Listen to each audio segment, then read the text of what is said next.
Or am I right? I'm right, because we never play D&D anymore. Ever. We just play whatever the fuck this is. We just played this. Whatever the fuck the lucky few is. If you were to That's ask true. some expert D&D players if the lucky few is peak D&D, I'd say yes. they would say no, this is some kind of fucked up fan fiction. Wow. Back to the real fan fiction. Last time on our adventures, we had quite the eventful road. We found ourselves still within the mental prison, as it were, of one Ojar, an individual we learned a little bit about through the escapades there. And when it came to the confrontation with him, a negotiation was struck, and a negotiation was had instead, and a bargain was struck. The group agreed to fuck off, essentially, and in exchange, potential alliances or future workings together could be talked about in the future. And as a show of good faith, Ojar would teleport you the fuck away, wherever you wanted to go. And you guys decided on the capital, Traphus. So, that is exactly where you got beamed off to. Let's see. As we jump. Oh, does this work? Oh, never mind. It doesn't work. As we jump over here to Traphus. You all arrived here, conveniently marked Arrival Field. Makes sense. There, you wandered into the city, out of the field into the city where you were found by a farmer, got on a cart, etc., and you were brought into the town where you found out that the festival of flowers was in full swing. You guys were riding into town, absorbing the atmosphere there before you, and well, still figuring out where exactly you should go first. But the bustling environment of the streets here, this isn't exactly the right lighting. Let me see if this is better. Oh, it's not better. It's too bright. Well, you get the idea. It's like sunset. Sun's just cresting over the horizon, giving a nice orange glow over the city here. You're in the outskirts, but just for fun, since we're here looking at this map, just to kind of give you guys a quick geographical rundown of the city here, especially for Desandra, who would know a lot of this. You would have this vision, essentially, to know about the districts of Traphus for you here. So, yeah, zooming out, you see that there are a number of districts throughout the city. There's a lot of information about each of them. You could explore them and go through them as we go, but this is kind of the thing. This kind of the thing. It's kind of what. This kind of thing. It's kind of thing you guys can check whenever you want. If you want to look at this map or the other map, just let me know if you want to refer to either.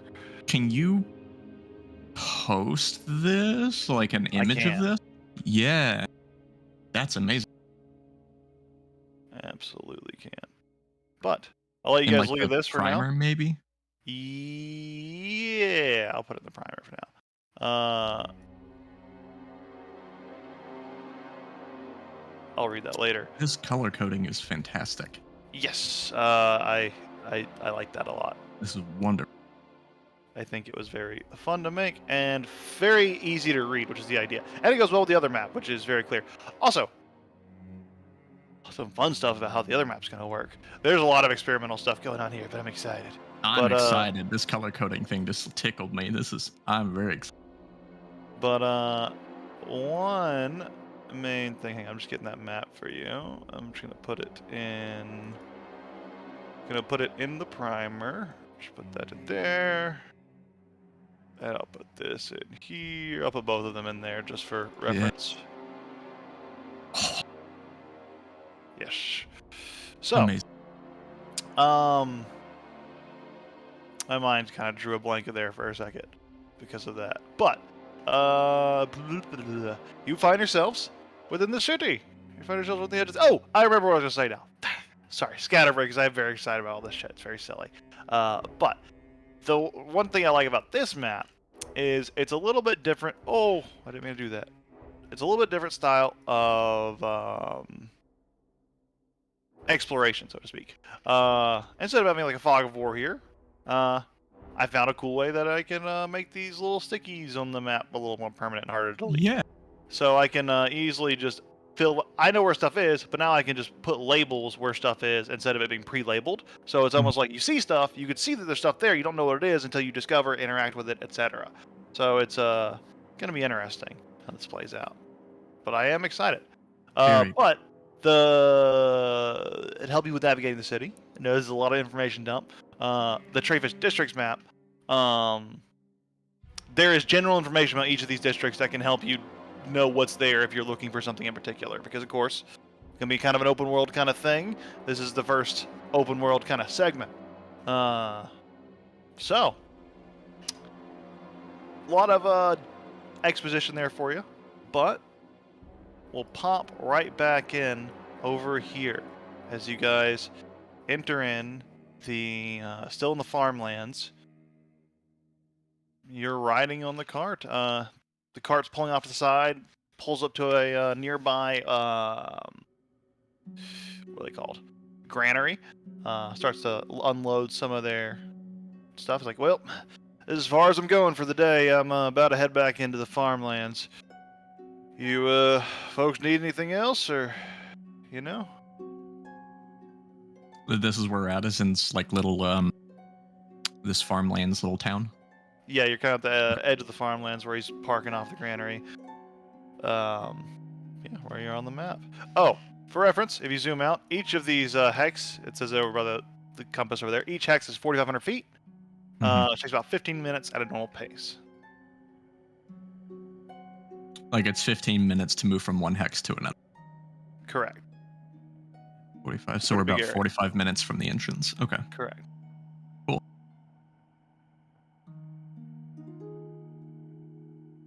Right. Well, thank you for the lovely ride. And she's gonna hand him a platinum piece. He looks just dumbfounded. Core, you want me to take it further? I can roll you into town if you like. Oh, if I don't wish to trouble you any further, you happen to be. Oh, so trouble. I mean, right we place could just at the leave right this time. grain here. We could just throw this out on the ground. Oh no, that would be wasteful. Yeah. No, right here is perfectly fine. Thank you for the service you provided. The more laughs, thank you. Of course, of course. Always happy to be of service. Also, if ever you have need of something, ever mistreated by your neighbors, anything unfair or unjust, anyone ever rob your farm or anything of that, I would suggest pros to you that you bring your grievances to the Morloft estate. Let them know that Tissandra Morloft owes you a favor. I'll keep that in mind. Right then. Good to be home.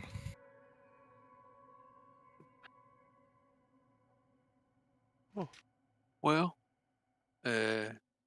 Tilly's your name in your log. Pick you up. I can't remember if you. Oh no, I have my spider. Got your spider, right? Mhm. Okay. Good.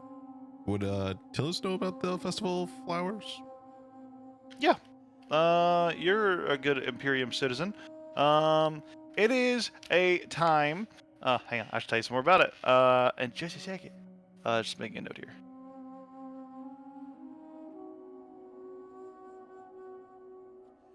Okay.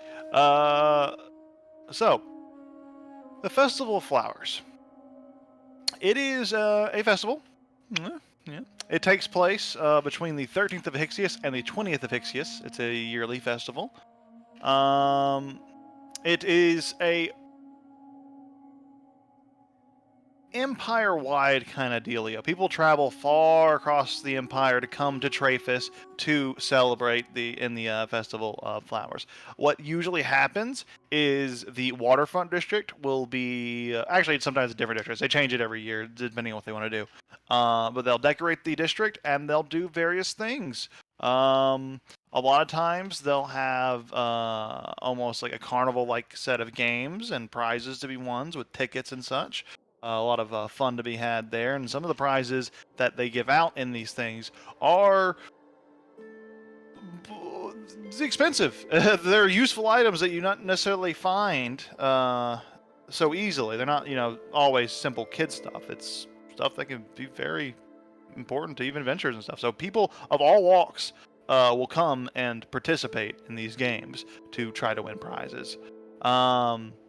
But the festival, its significance, you would know this because you're a big brainer, is it's heralding in spring, essentially. Around this time in this area, the flowers are starting to bloom, the gardens and such are starting to look as vibrant as they possibly can, and it's a little bit of a celebration for it. They make a pretty big deal of it. It's pretty fun. You might have even come to one of these festivals in your youth. In fact, most of you of course, Sandra, of course, you know what this is. You know all of this. You've participated in dozens of these. Yeah. Because this is all probably new. Probably big mysteries here for you. But you hear, as you're... Oh, sorry. I was away. You hear, as you begin walking, people talking about the festival, actually. You overhear someone mentioning that the giant goat jousting is just the most fantastic event this year, and it is one that they are happy have finally been brought back after years on hiatus. But where would you like to go? Would we know which section the festival is happening in? Sure. To Sandra, you would have known this instinctively because you've been preparing for these kind of things, all American stuff. This year, it is being hosted in the waterfront.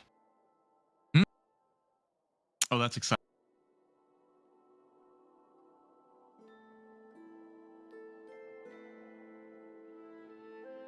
But Seems like everyone else is as excited for the festival as always.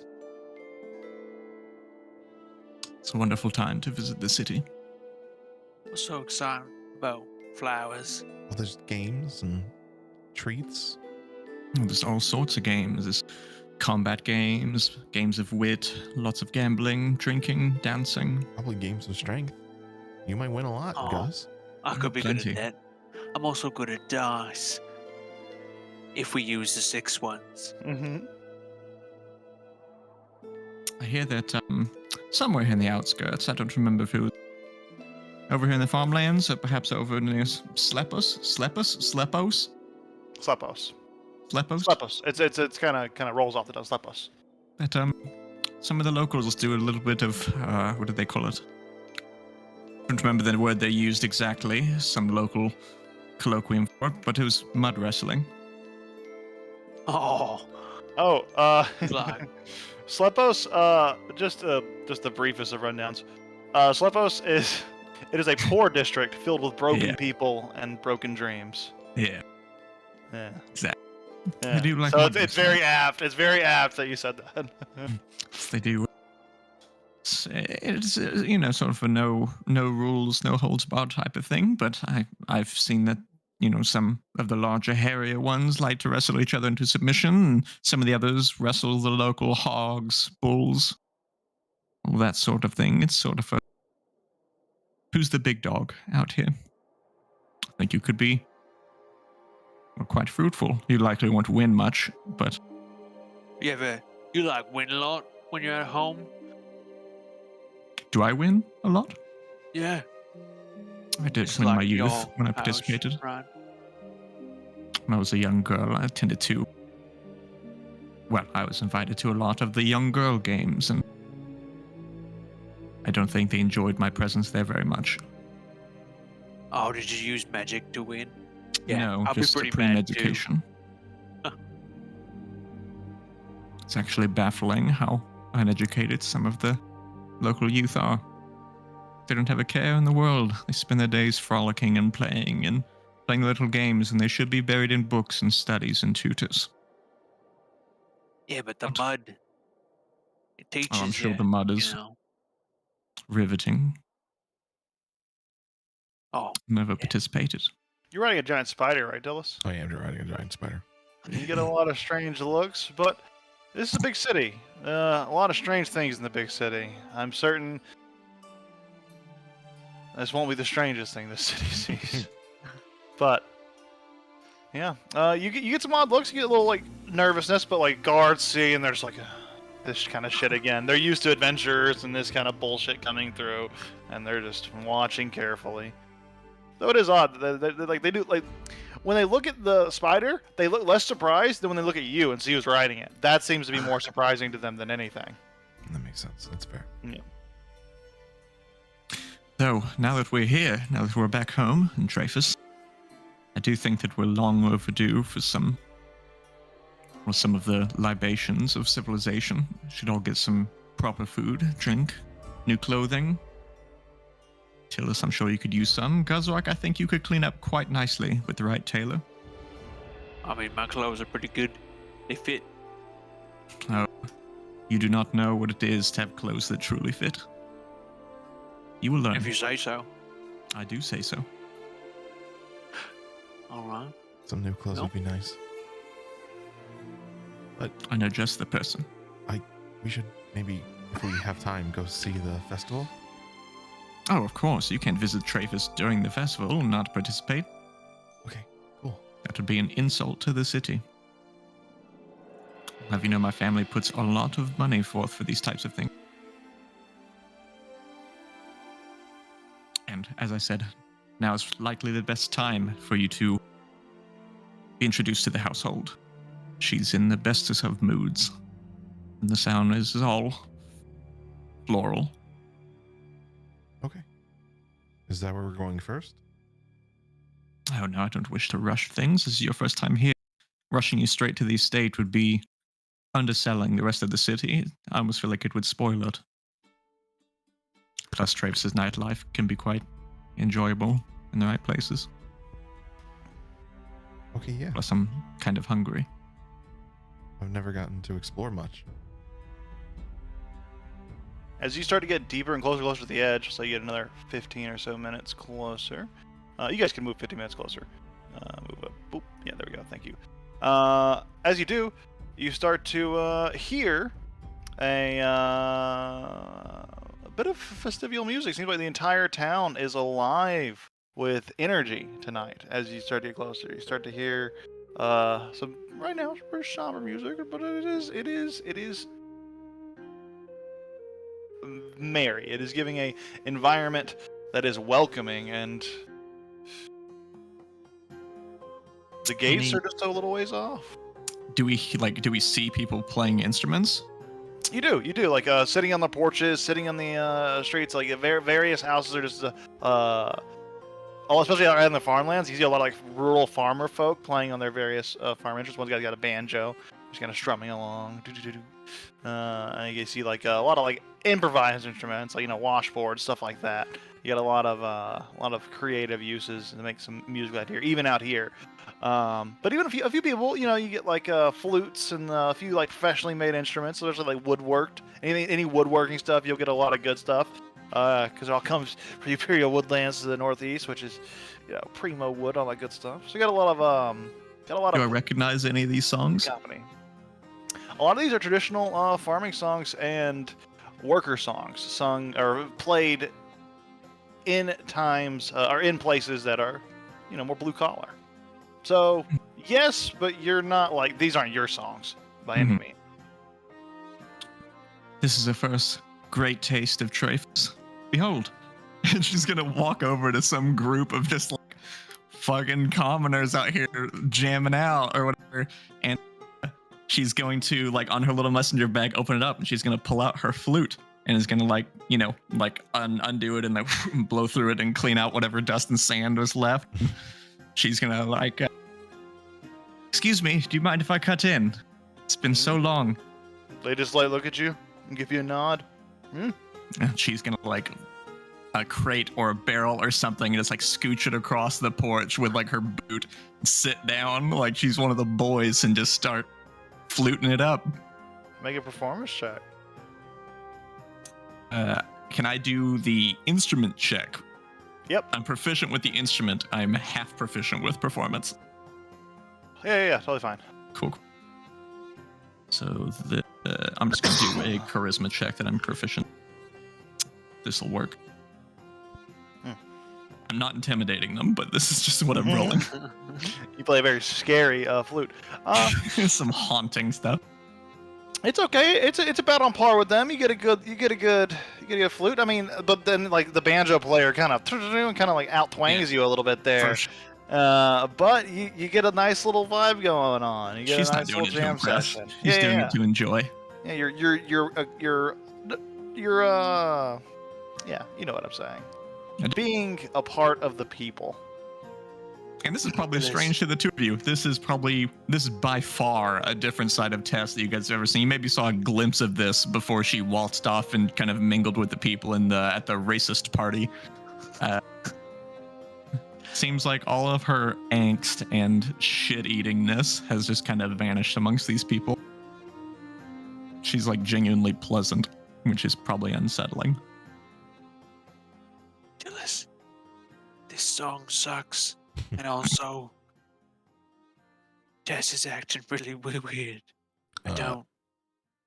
Tillis is trying to clap along. He's like, yeah, but she's having fun. The spider Is is that like what that looks like? doing a metronome with its little spider feet. Yeah.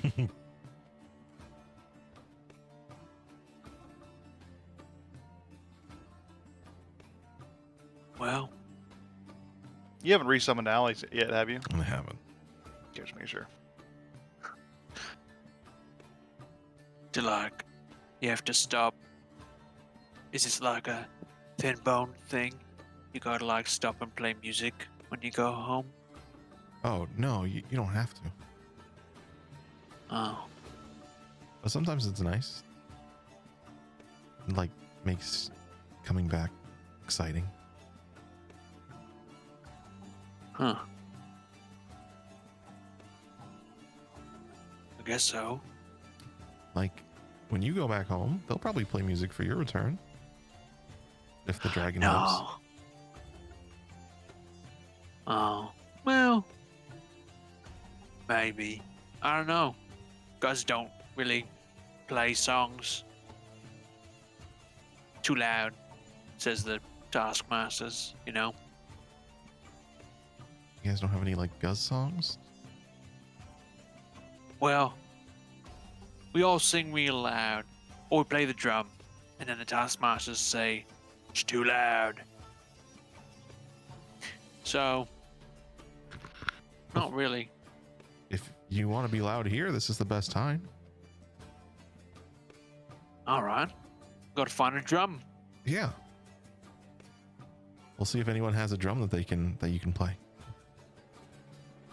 Yeah. There's a guy that's like got like not a drum, but he is beating on like a flipped over barrel. Yeah, like That's some, like had something like cheap. a tarp put over it and just That's a strapped drum. down.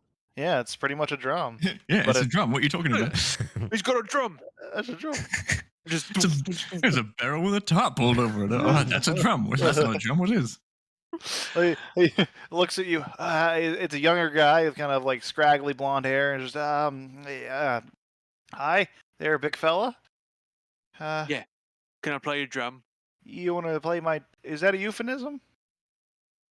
What's the euphemism?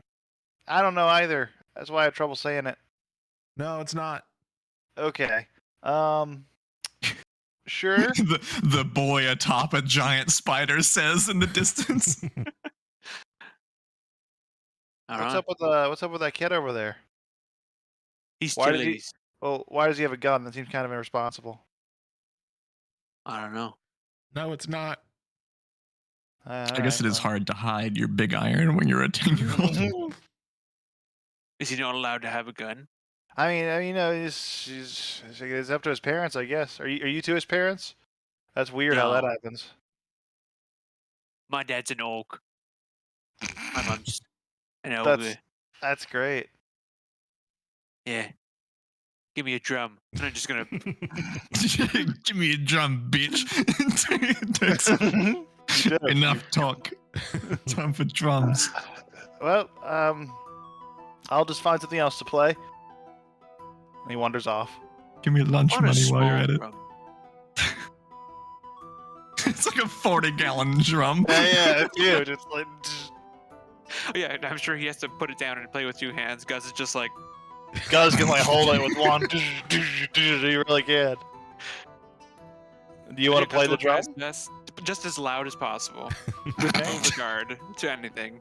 If you don't have a tool proficiency check, you can do tool proficiency. Or if you don't have a tool, well, if you don't, you can do performance. Yeah, I don't think I have. What I said made a lot of sense, I'm sure. No, I If you're got you. proficient with drums, roll that. Otherwise, no. performance. Oh yeah. Boom, Fuck boom, boom, boom, boom, boom, boom. It's a solid beat, and it's really showing off the soul of the Guz, who Everyone might feels even it be a in their bard. bones. Yeah, no, Tess it's is deep. Feels that holding up bass her drum. finger like the other people playing music to bet them like, hold on a second. And she starts like kind of vibing with it.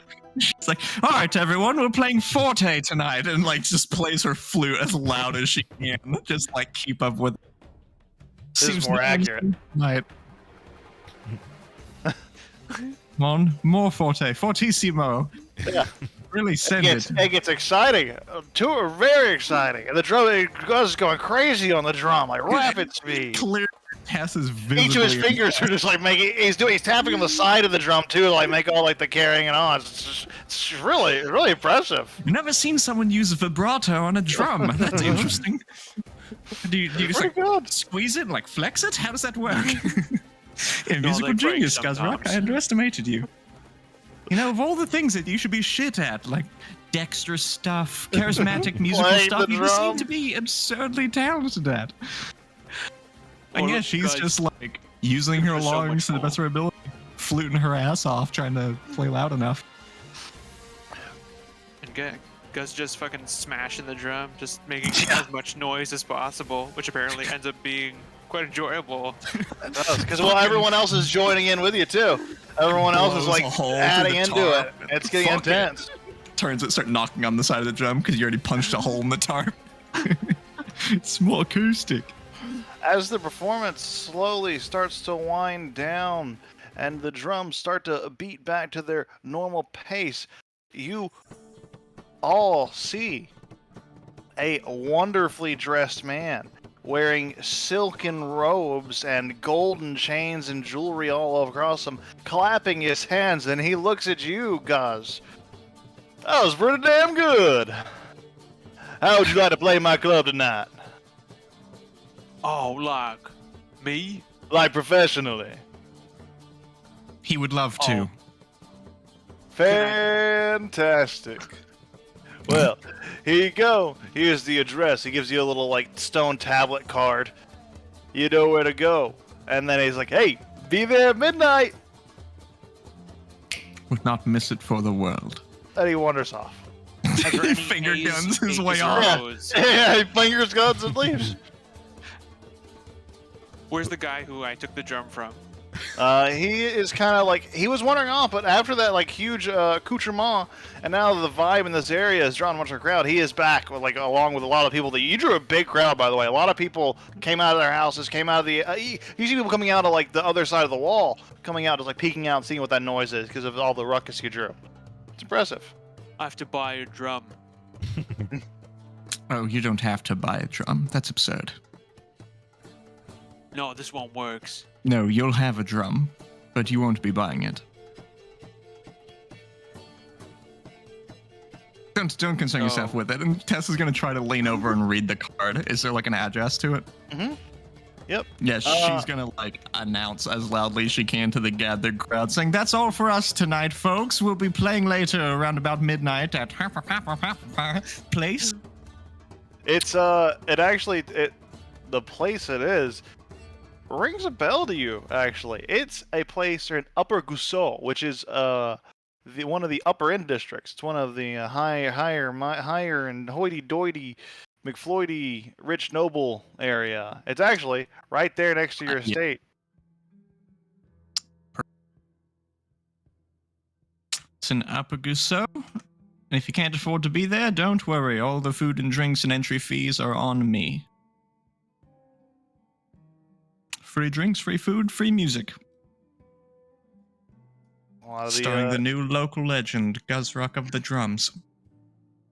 the various people that are around kind of cheer and Guzrock the Beater. clap. And yeah, this little corner right here becomes its own little party area. Pretty. It's like a block party. It's very chill. Someone's blowing out a brazier and they're gonna start grilling up some like sausage dogs and stuff. It's gonna be really good. Well, you all have got a few hours. Be there or be square. They're getting the pre-gaming. They're about to pre-game really hard. Though, how long of a journey is that?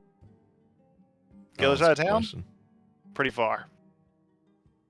Holy shit. We just see that One, guy two. rushing back. Hey, I don't know if there's enough time to get there, actually. 1, By 2, midnight? 3, 4, 5, 6, 7, 8, That's at a 9, normal 10, pace, we could rush. 11, 12, 13, 14, Well, Cassandra, 15, 16, 17? I'm Like glad you- 17 spaces? I'm glad you mentioned that, Cassandra, because you know this is a big city. People need a way of getting around. So, throughout the city, there are various griffin posts where they have tamed griffins Or that like are used to fly people fuck. from places to place, like a taxi system. There you go, tell us. There's your narrative reason to get a griffin down the line. Mm-hmm. You're looking for a way to shoehorn that in? How can I justify a griffin? That's how. No, he's gonna. Have It's to like bring a taxi He's gonna have to bring a unicorn into this equation somehow. to make it weirder. Yeah, Right, well, it's usually a pretty expensive fee, but hey, you never have You're trouble good for it. affording it. I think that before we start to wander off, Tess is gonna like walk over to any of the guys that were playing music instruments, any of them that have a hat. She's gonna walk up to him, take his hat off his head, put it on the floor upside down, and then hold up a gold coin in front of the whole crowd to make like a big show, and then throw the coin into the hat, tipping a gold coin and making a big thing to make sure everyone sees her putting a gold coin in the hat. You all should do the same. Support the liberal arts. Mhm. And she's going to walk Well- over and have a big beaming smile to Guzrock, which is probably the most unsettling thing you've seen in months. Tess, you're being really weird. And I don't know where to buy a drum. Oh, and the place in question is known as the Gleaming Jewel Club, which I have put it on your map. It's that big circular building thingy right there. I already told you, don't worry about the drum. Tell you what, the Gleaming Jewel Club will have drums. And if they do, you can pick whichever one that you want. If you do a good show, it's yours. Okay, great. And I just plonk the farmer drum on the ground. Will I be allowed in? Of Of course. I could do like pyrotechnics behind you. Could be a show. What's that? Question, Fire. can you make your spider dance? Oh, Well, like maybe a rudimentary dance. Well, that could be show on its own. It's simply just not eating all the people around it would be entertaining enough. But if you can make it do like a little jig, Oh, it could go on the ceiling too. if you can make it do a jig on the ceiling, that could be. That could be fun. can it play the drums? I don't think so. That's not the Oh. question. The question is, can it play the drums well? So the glorious thing about the drums is that anything capable of hitting something can play them.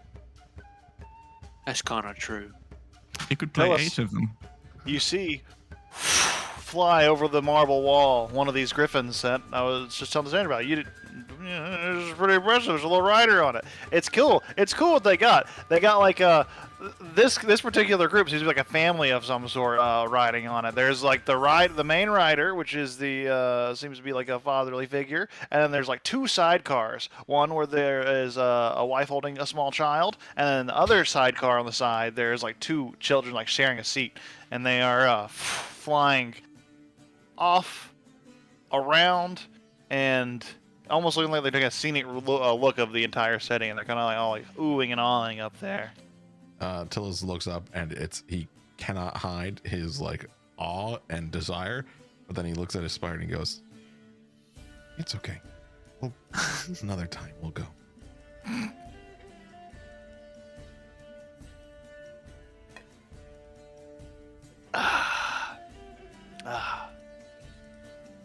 Well. Nice. So I figured out how to make tools work where they actually add your proficiency. very I got cool. fixed. So as Yeah. you're you Oh. guys are heading where now that you've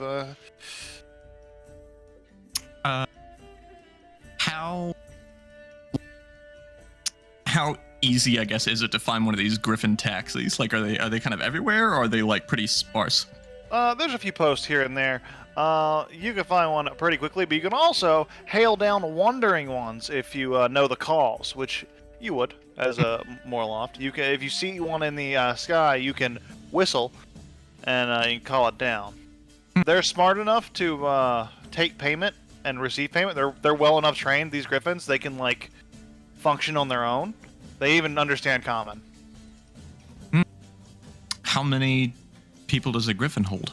A griffin has the saddle and it has 2 sidecars on the side. The sidecar, it can hold a medium creature, Okay. but weight becomes the real issue. Yeah. Yeah.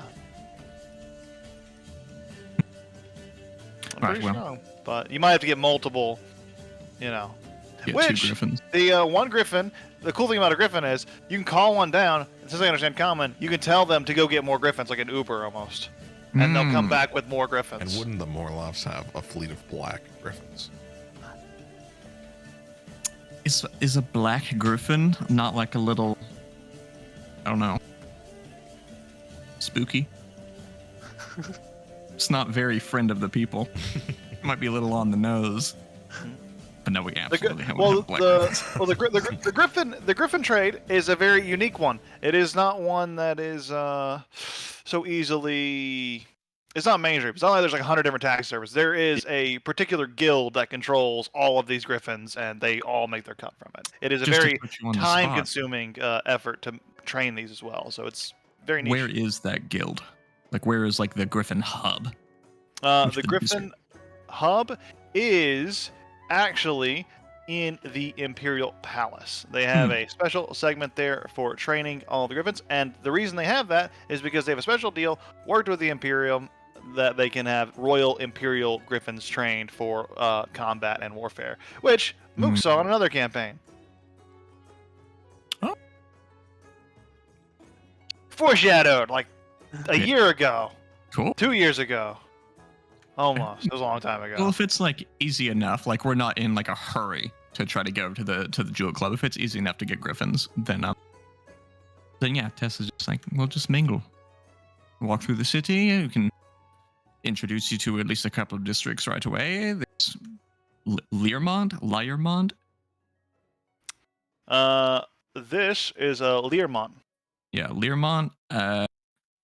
Spraywolf. I'm gonna have to figure out how to say all these things. No worries. They're nonsense words. Yeah, Sprywolf. Okay, so Spraywolf, Learmont, and Chiarset Row. Chiarset Row.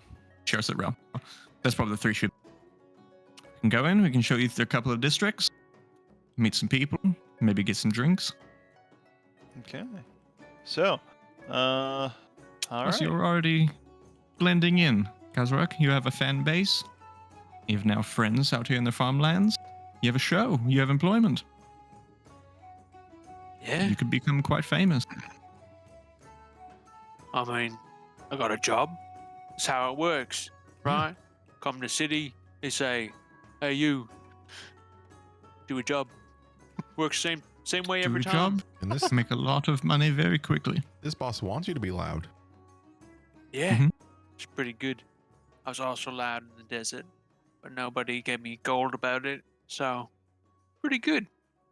This will be excellent. Though, if you're going to be playing at the Gleaming Jewel, and if we're going to be in attendance, we do need new clothes. If not something temporary, until we can get something properly tailored for tomorrow. But, well, I smell like the desert. Chillis smells like shit, and you smell as you do, Gazrog. Like a guzz. Yeah, Like- we got to like smell. a whole guz. Well, it's convenient if you're looking for high quality goods, because Sharset Row is a collection of shops and services of the highest quality, providing goods and services are hard to find elsewhere in the entire Imperium. It's kind of the collection of a lot of rare shops and services. Wonderful. And the place I'm thinking of is on the way to Upper Gasso. Okay, perfect. Great. Only- Will we have time Probably. to get that stuff? Oh, it's only. Oh, you're right. We might have to rush through to get over to Chiaset Row. But then it should be a nice quick Griffin flight from there over to Upper Gasso. I prefer not to go through the Temple District if possible. Okay. Got to fly. Oh, you don't have to, but Oh, but might mean, as if you're well going to save live the- ourselves walking, right? yes. Though, Tillis, I'm not sure how your friend is going to work with the Griffins. You can stick underneath. I don't know how the Griffins are going to be with your friend. Okay. Just point of order. I don't know. Yeah. And I honestly don't think you should leave it unattended either. Gigantic spider walking through Traphus likely won't survive long. I mean, I can make him again later, I guess. It's good practice. Yeah. Anyways, So, so heading, if you guys want, we could walk to Charset Row. Yeah, let's go get these clothes. Let's go get swagged out. mhm. All right. Yeah, we're gonna go to. I'm sure that Tess knows like a tailor there that she's known like since she was a little girl or something, like her person, where she would go to have her clothes altered. 1, 2, 3, 4, 5, 6. 1, 2, 3, 4, 5, 6. Takes a little while of walking through the town, but you start to enter into the city here. To the north of you, as you're walking through, you see up here the Basilius' keep. A lot of station men here kind of keeping an eye out, et cetera, keeping garrison, all that good stuff. But as you get right here, you see south. Let me not spout out any lies here. South, you see a number of houses and buildings that are, well-to-do enough. Very much like a middle-class style area. You see a lot of people that are well off enough that they can, afford fairly nice clothes, equipment, and stuff, but not enough that they can call themselves nobility. Wait, where? This is Liermont. Uh, That's what you see to the south. west? Oh, right. Sorry. I was confused. Like we're heading. I south was giving you a west. Because compass is fucked up because of reasons. Yes, correct. South on the map, but yes, west. Gotta remember that. I gotta remember that. And then east of you, you see what looks like a just tavern after tavern after. You see brothels, you see taverns, you see pubs, you see every other kind of drinking establishment you can imagine. Just that way, it's just endless. Every single little place is like that, or a store, or something else. It's a Spray Wolf. Yeah. Oh, so Spraywall has the taverns. Yes. Spray Wolf is all the taverns and all that good stuff. Learmont is the middle class, working class people of that are upper middle end. because they still live within the walls. And yeah, you arrive at this small little shop right here on the corner. It is one that has done a lot of custom work for you specifically in the past. It is high quality stuff, high quality tailor here, but they're currently closed. They closed early for the festival, but it is also getting quite late in the night. But the festival also runs like late too. Like the festival goes on to like 4 or 5 in the morning She's gonna go to whichever one that. each night. Are these shops such that like the shop is like on the bottom floor or something, and like they live on the second story of it? Like, do the people who own these things like also live here? Not in no in Chiarsa Road. These are all very. These people probably own houses in Old Gusau. Oh. Well, I guess there's no harm in Public trying. retail, And she's gonna go over to the one that she was thinking of, and like knock on the window anyways. Yeah, my dog's freaking out.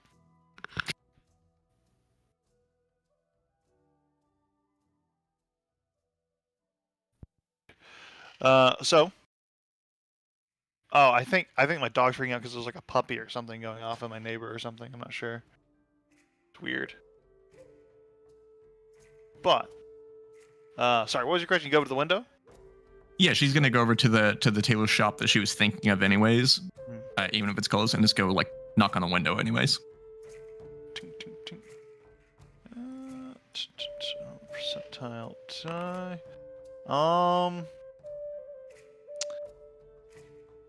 You knock. There's no response. That's a shame. Now you gotta hit harder if you want to break it. Yeah. No, we're not breaking it. Oh. Wrong. Yeah. Wouldn't do that.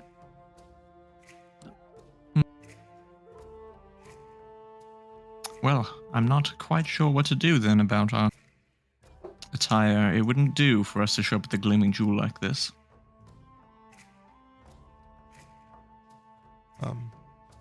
I don't know if it would be possible, but there's a pretty low-level spell I could learn if there's a scroll shop around here that can clean us up. Is that like the Marble Mages Promenade is like the wizard place? Yeah, there are a lot of this district's largely for mages and owned in majority by a powerful mages college known as the Arcaneum.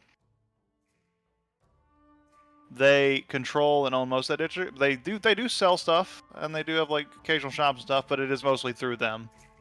And they limit what is available, what is not.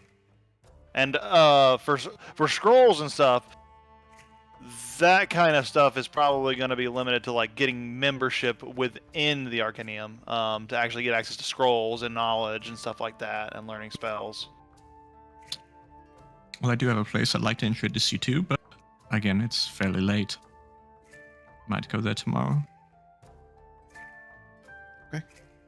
I mean, I assume that we're going to retire to the estate tonight, but I'd almost hate to rush there. Fear that once you see the estate, you might not want to leave. Might just bring down the rest of the city, you know? Mm-hmm. I think it's a good increase in quality as we go from the farmlands and Learmont into Chisset Row, and then eventually to Upper Gusau, and then finally the jewel of the city, as I like to call it. I mean, I can wash up in the water right there and smell less like a guz, if that's the problem. Elder Pot Taylor. That's the one I know. I could also bring the water to us. Oh yeah. I suppose this is one of the privileges of being men. We could just jump in the water real quick. I'll get I'm you afraid water. I have an image to maintain. Can't be just bathing in the river water. That's fair. Well, suit yourself. Yes, no, please, if it will do for you all.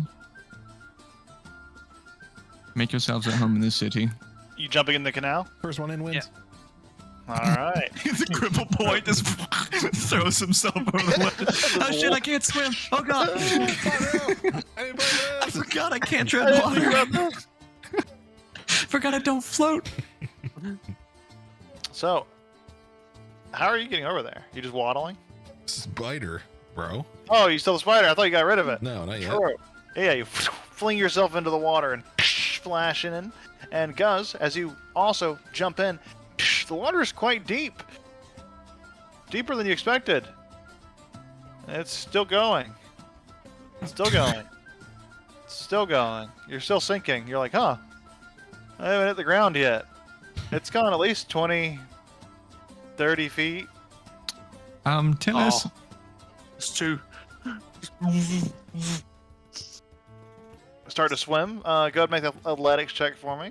It's pretty calm water right now. It's not too hard to swim in, but it is. You can do it with the spider if you're wanting to. Okay, yeah.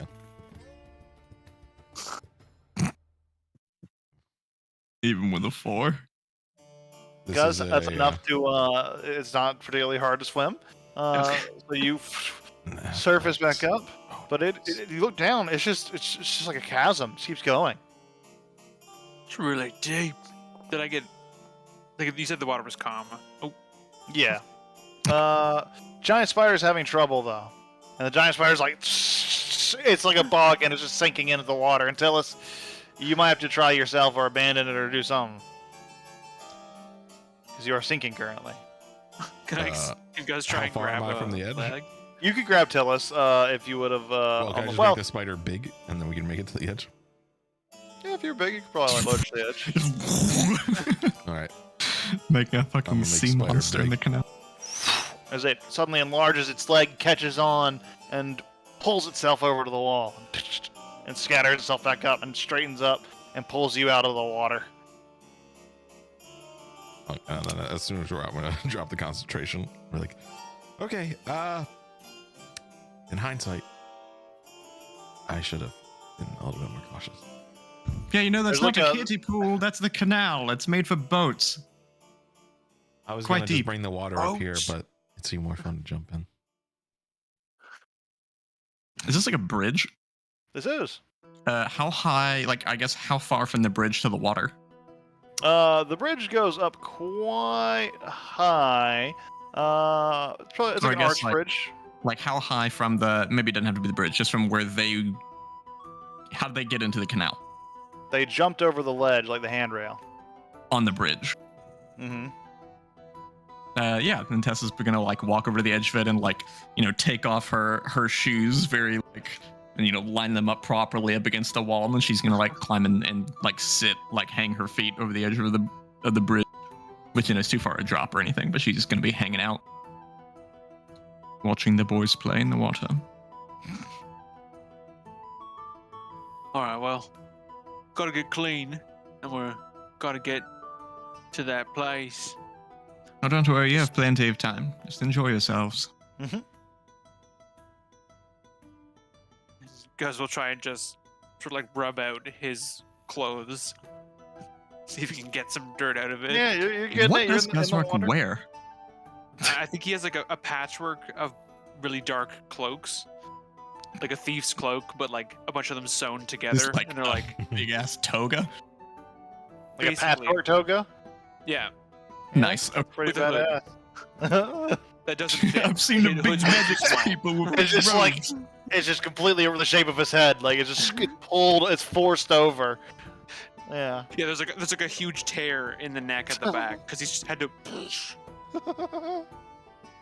look like a drowned rat. It's kind Thanks. of cute. You're welcome. You'll fit right in. There's plenty of drowned rats down there. Yeah, but it's like really far down. Can't even see him. You look to your side, and there's a floating dead rat just like floating by. Oh, there's one. There's one. And just Yeah, just you know, he's a local, but It's Sure. not dead, and it The scurries spider probably out of grabs your one. pocket, oh, It only it's seems out of dead. a rat. and it scurries, and it jumps off your shoulder and scurries up the side of the brick wall. Well,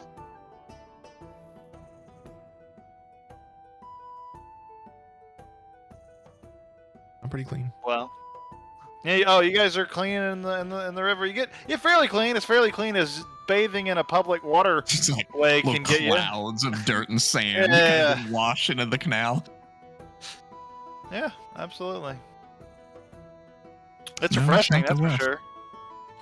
Oh, Oh yeah, I imagine the water here is like pretty nice. Very clean. Yeah. Tillis will make a little bonfire and be like, if you want to dry your clothes or just get dry yourself. Can I be wet when I'm in the club? No, All right, fine. but that's because Right, the I'm wetness and more of the squelching noise. The music kind of fades out around here as like you notice this area is pretty desolate in comparison to the rest of the area. A lot of these businesses have closed for the night, et cetera, et cetera. But you get a nice little somber moment sitting by the bonfire you put next to the canal. It's a little bit of Is there quiet any for the any, like, festival foot traffic? atmosphere. Occasionally one or two people, but not much. Not a lot of reason to come through this particular part of town otherwise, if you're not coming for the shops, which are closed. what? Sorry, I don't know your calendar yet. I don't know what Ahexius is. Like, what season is it right now? Like, what's This is our equivalent of April, okay? but This is a season spring spring festival. here. Right. Okay. So it's like comfortable weather right now. Yes. Okay. Cool.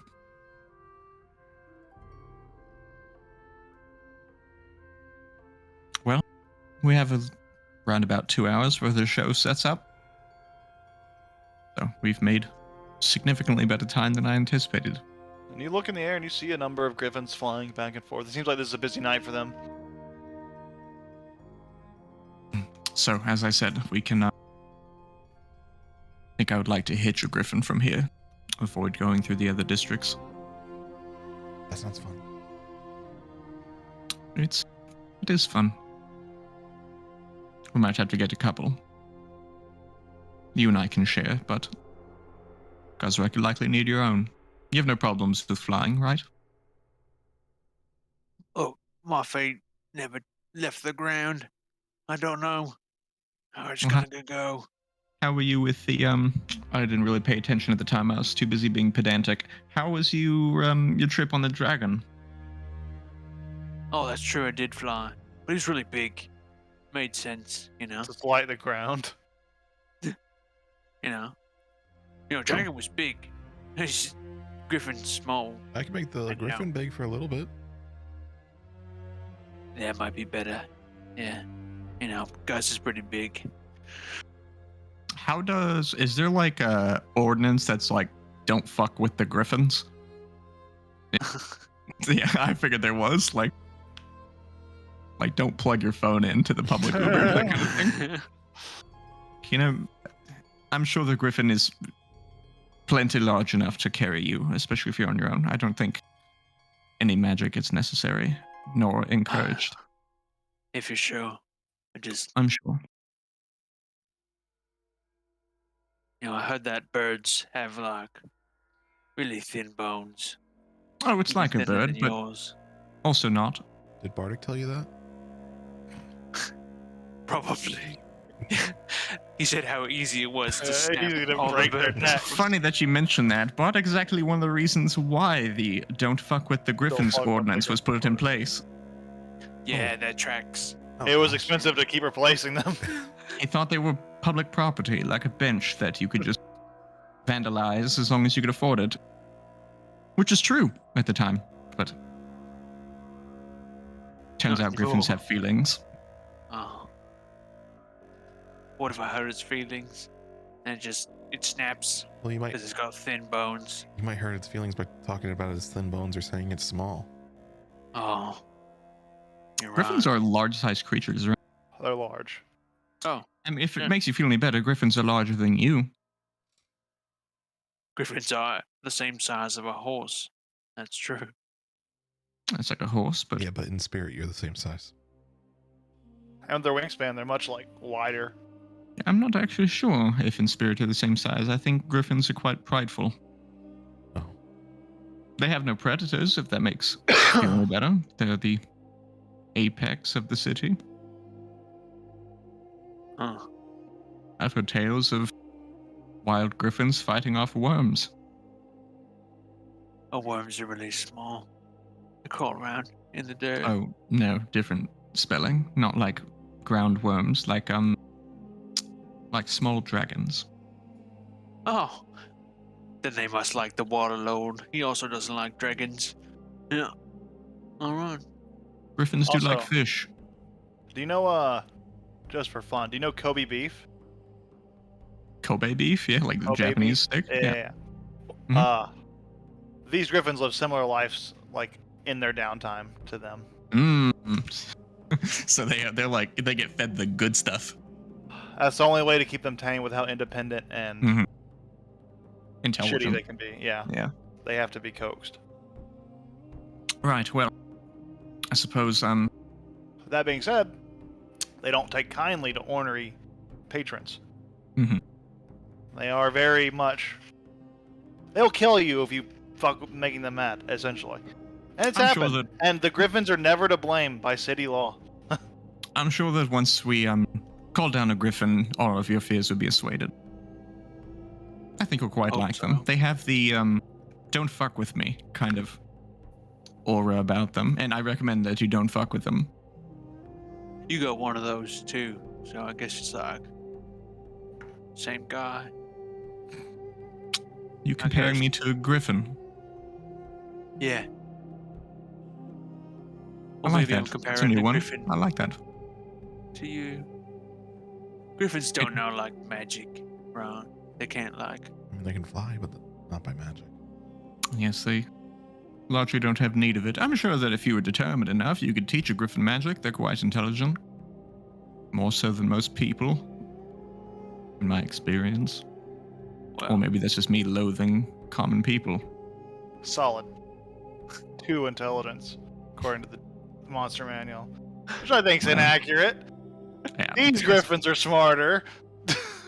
In any case, Tess is probably gonna just start walking from the bridge and talking and lead to this little clearing. Next to this, just so there's a big clearing for the griffins to come down. And she's like, "Well, just keep your eyes up. If you see a griffin, give him one of these," and she'll let loose the loud finger whistle. I think she's has to take off her glove a little bit to do it, and then she puts it back on. It's probably And- important for you to learn the whistle while you're here. If I did it, you wouldn't learn anything. Loud screeching sound is heard in response as a griffin descends and lands. More like that. And on it, you see, on the saddle, there is a pricing, option. And it seems during the festival, there's a little bit of a discount going on.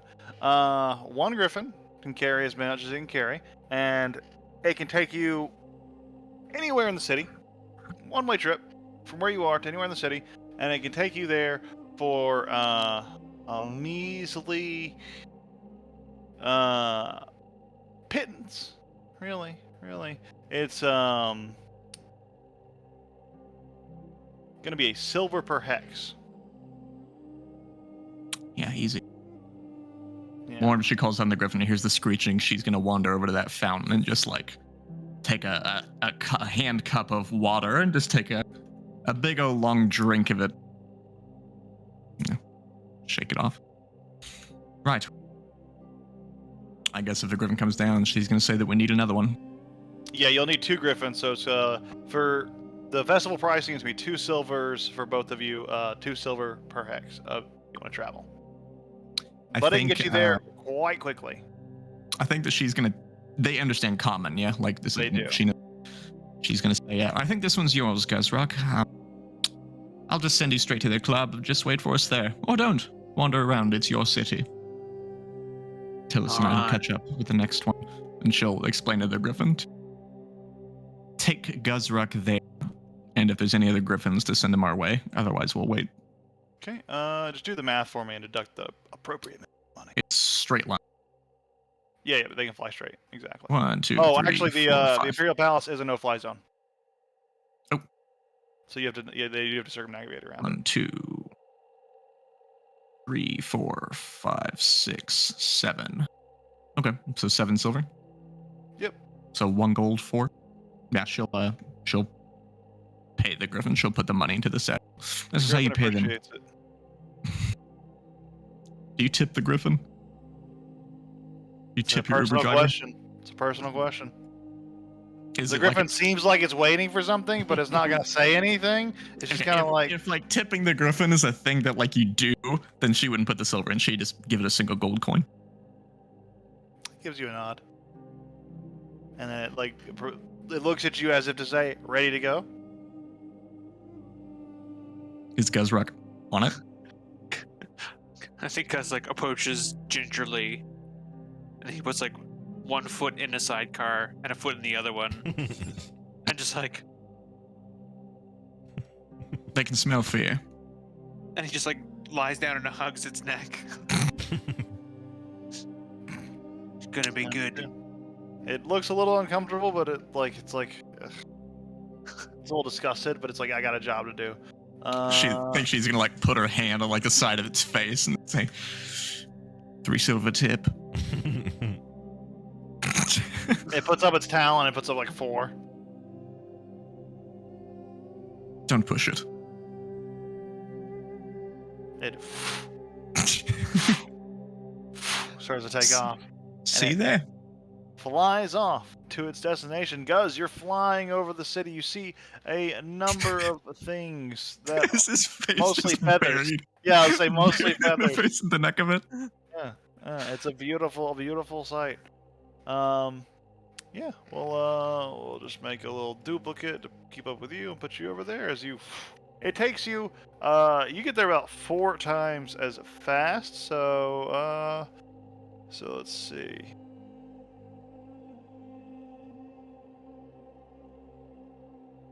Wait a minute. How does math work?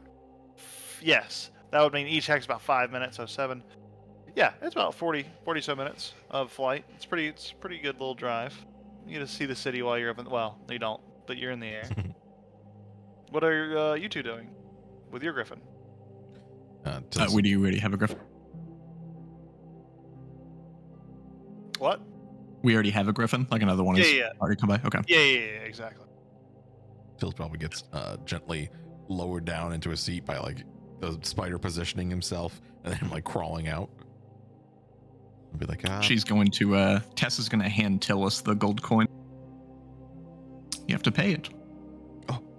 and he's just gonna, from his seated position, hold it out. Mr. Griffin? It looks. It like nudges towards the satchel with its beak. It's like a little piggy bank slot. Yeah. Can you reach in there? Yeah, it's a little piggy bank slot. You can just slide in. I'll slide in. Fling. Nods. We're going to be in the city for a while. You have to get used to this. We're going to the Gleaming Jewel Club. Nods. And it She's going to get up on the griffin too. and lets out a loud screech as it soars through the air. Max speed. Super fast.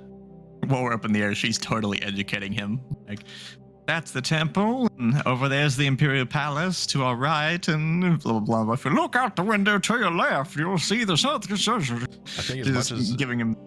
he wants I will to tell know you districts. every detail about this city if you just ask. Just be careful. Just be careful where Well, you start to I wander. will say, while Tillis does kind of want to pay attention to everything, I think he's always looking back at the festival, and I'm sure there's a lot of lights and probably like lanterns and things. It's probably like the most You see bustling. fireworks going off. Yeah, it's hard not to just look towards there and be like, after this, we're going to the festival, right? Of course we are. The festival goes all night. And Tillis is feeling himself getting a little tired, but he's like, I gotta stay awake. Gotta stay awake. I gotta stay awake. Oh, he's gonna fall asleep right when they get there, like a Oh, classic. Oh, the baby. classic. Little kid. Man, she's going to point out like the main important ones. Like, that's the Imperial Palace.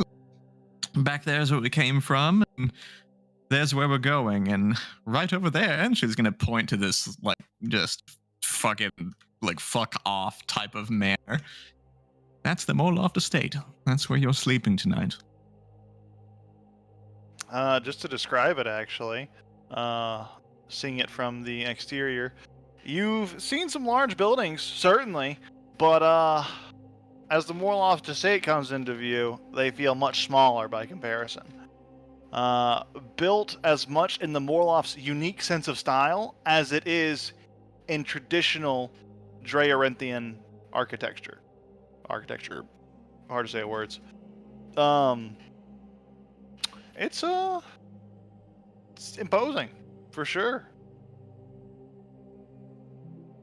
Is And there a down room on there, the west over the side? cliff of it, is the waterfront. That's where the festival is. And if you look just past the estate, and she's kind of fingering over towards the gigantic, like bright, pristine marble bridge, that is your own private route from the estate to the waterfront. We don't have to go the long way. Is there a room on the western side? A room on the western side of the Morlock estate. Yeah. Of course, and it's to overlook the oceans, the prime views. You Do you see think there's fireworks going off over rooms the on the ocean right east now. side? They're kind of reflecting off the water. It's very pretty, especially from this angle. I'd say that the majority of the western face is where all the living quarters Because you're are. terrified by the sound of the explosions of the fireworks. Yeah, this is fucking Yeah. awful. This is the worst thing ever. But yes, there's plenty of rooms on that side. You can see the festival, you can see the sea, you can see the bridge. And if you look in the harbor, you can see the cornet. What's that? That is the Morloff's crown jewel. You should She's describe pointing it to in it. all of its glory. It's a big fucking ship. That's a big fucking ship. And I think, like, just from Tillis's, like, background as a noble, like, you kind of have an eye for seeing, like, this is something, like, between something that's, like, of quality make and something that's not.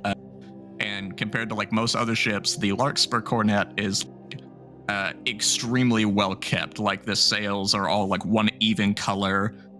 Like, the sides of the ship are completely devoid of, like, barnacles and sea growth and, like, salt ruining the paint. It's just this really pristine, really well kept ship. There's like no gold or anything opulent about it. It's just this really, just like it looks like a brand new ship, like a fresh off the lot. Like it has that new car smell from here. And the front of the ship, like where you usually see, I don't know what they're called. We had some people have like a mermaid on the front of it or other bullshit. There's like it's like a big floral kind of decoration that looks like these like Figurehead. long plant looking things. I said it, but I was muted. It's I'm- figurehead. I'm a big brainer. Yeah, the I know figurehead, pirate there you go. stuff. I like The figurehead of it, instead of it being a person or a being, it's like a bunch of plants, and they're like these long, like narrow stem-looking things that have a bunch of flowers lining them. I like the idea that for like a lot of the marketplace down here, I'm sure it looks nice normally, but a lot of it might feel like put on for the festival, like the Morloff stuff and the cornet. They just always have a beauty to them that Oh, yeah, you can actually see it from here, like looking. But you can see the waterfront has been decorated to fit a flowery theme with strands of rope that represent like flowering vines and painted wooden sculptures of various flowers and forest wildlife, kind of just set up in like a almost stage play kind of way. And you see all the games that fill the area and booths and setups, and there's so many things there. Anyways, yeah, she does almost like the tour guide pointing out things of significance to her at least. The Absolutely. club we're going to, the house, the boat that she loves so much. There's a bunch of stuff around. It's a big city. It's impossible to point out in this short flight. But you land. Before you do, a few more minutes as Guzrock lands before you guys. Just barely getting off, and then right before, because you guys pretty much took off at the same time, you land right behind him. And Guzrock. The Griffin is kind of shake you off. Yeah, Guzrock like is wobbly already, and he's like sort of trying to gingerly get off, and his foot catches on one of the sidecars, and he just fucking flops onto the ground, and he's just like, And the cold fucking cobblestone awful. greets you. You all arrive outside of the Gleaming Jewel Club. It is a beautiful looking building, and inside there are various lights and flashing, almost like strobe lights that look very unnatural. Surely produced by some sort of magical effect coming from inside. And there is loud music being kind of amplified, probably through some sort of magical means as well. because it is loud. It is carrying out through here. It is popping. There is a line of nobles all lined up trying to get into this place, and there is a couple of burly-looking half orcs kind of manning the front as kind of bouncers. That was great, wasn't it, Guz? No, it's bad. And it's all those explosions, noises. Oh, the And- fireworks. It just sounds bad. Do you need a minute before we go in? Because I think this club's going to be loud too. Oh, As long quite. as they're not blowing up powder, it's gonna sound better. Because I imagine the fireworks are still going on. So, Just like, okay, so then I shouldn't do my pyrotechnics. Then. That's what you hear. Oh, it seems like the party's already started inside the club. They're playing the illustrious song of the Man of the Ocean. oh, the Warlords song. Yes, So we gotta get in there then. very well could be. They've got good people. If we're to go in, as I said before, I think now's a great opportunity for you to ingrain yourselves in the city. Try to make your way in.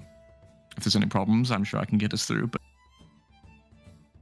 Guz, I'd like for you not to rely on me for everything. would you carry me, Not gonna be a please? problem. Now what? Yeah. It's just. And I imagine I took my spiked leather off because I'd be destroying that griffin otherwise. So just plunk you on my back, I guess. You could probably get around my neck. Come on. I'm sure if you just show the bouncers that invitation stone panel, it'll be all fine. You could just put it. It's fine. You could just put him on your shoulders and then tie his legs together, so he's like a hanging. They have no bones. Just little noodles. All right, let's go. Why do you hear crunching? What's that noise? What are you doing down there? It's your bones. You don't need them. You can't feel that. What does it matter? You just hook them together and just. Sorry, what'd you ask me? I was too busy envisioning you breaking a child's bones. Because it's just gonna make his way right for Fuck the door, off. right for the orcs or the He half doesn't orcs. feel it. He's fine. You go right for the half orcs and they're like, excuse me, you have to wait. You're not even dressed right. Who the fuck are you? Gotta be, and I'm gonna address them in Orcish and just, I don't gotta be dressed. I told to come here, and I'll shake the stone. I don't know what you're saying, mate. I don't speak that dribble. Because he's confused, he'll just say it again. we Kind of were- racist to assume you I do. We were invited. We have this tablet. We're performing, or he's performing. What's the name? I have a list of performers here. Guz. Nope, none on the list. Yeah, it is. No. Check again. I was playing the drum. Okay. Checked again. Not on the list. Give me the list. You're playing the drums. Okay, here you go. And he shows you the list. No Guzruck here. Can I try and grab it? He doesn't stop you. He's just, sure. Just don't destroy it. Can you read? Tillis is looking over his shoulder and trying to read it.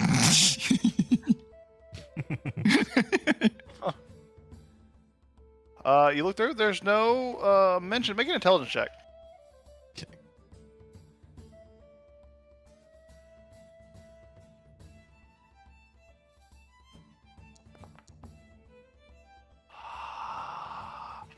Not so smart now, are you, nerd? I've never Nerd. been smart. You can't say that. There he is. There's my Say that. boy. If I roll, Where's he well. been? That's true. Whoa! I knocked shit over. That was scary. You look at him. You look at the list. No mention of the name Guzruck, unfortunately. No, like, is there anything with the Morloffs on there? No Morloff names mentioned either. We're with Cassandra Morloff.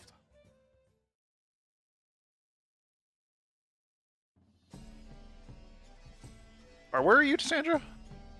She's been like a little bit back, almost like trying to make herself less like visible. Basically trying not to catch this guy's eye because she's wanting Guzzrock and Tillis to figure this one out themselves. But then they Yeah. drop her and she'll As if, step out to the side. the other one says.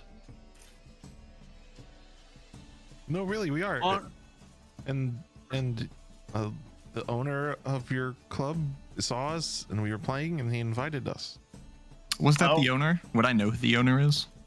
It's on the card. And he looks at you. If he did, he would have given you a card. Wait, we have a card. Wait. Guys, do you have the card? Or just test? I showed it to you. I already showed it to you. No, you did. It's right there. Why don't you know how to speak orc? Every orc knows orc. That's a racist assumption. If you're gonna be problematic, you can't come in here. I'm not even an orc. I'm a half orc. We both are, but it's not the point. I'm also half orc. Well, then you should understand. Not all of us are raised in orc camps. Some of us live perfectly normal lives. What? You know, in the city. No. Everybody comes from a camp. That's how it works. You're one of those tribals. I see. Look, here's the rock he gave me. I know some of these letters. He takes it. Do you have the card? I thought Sandra had it. No, he had it the whole time. Just Tess like leaned over and like Okay. read it in his hand Gotcha. to read where the place was. She never took it. You gotcha. He takes it and.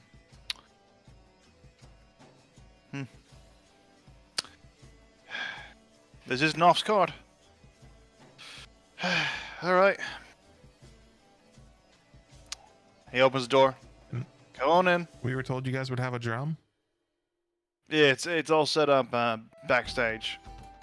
Okay. Just make your way through, head into the back. You'll figure it out. Huh.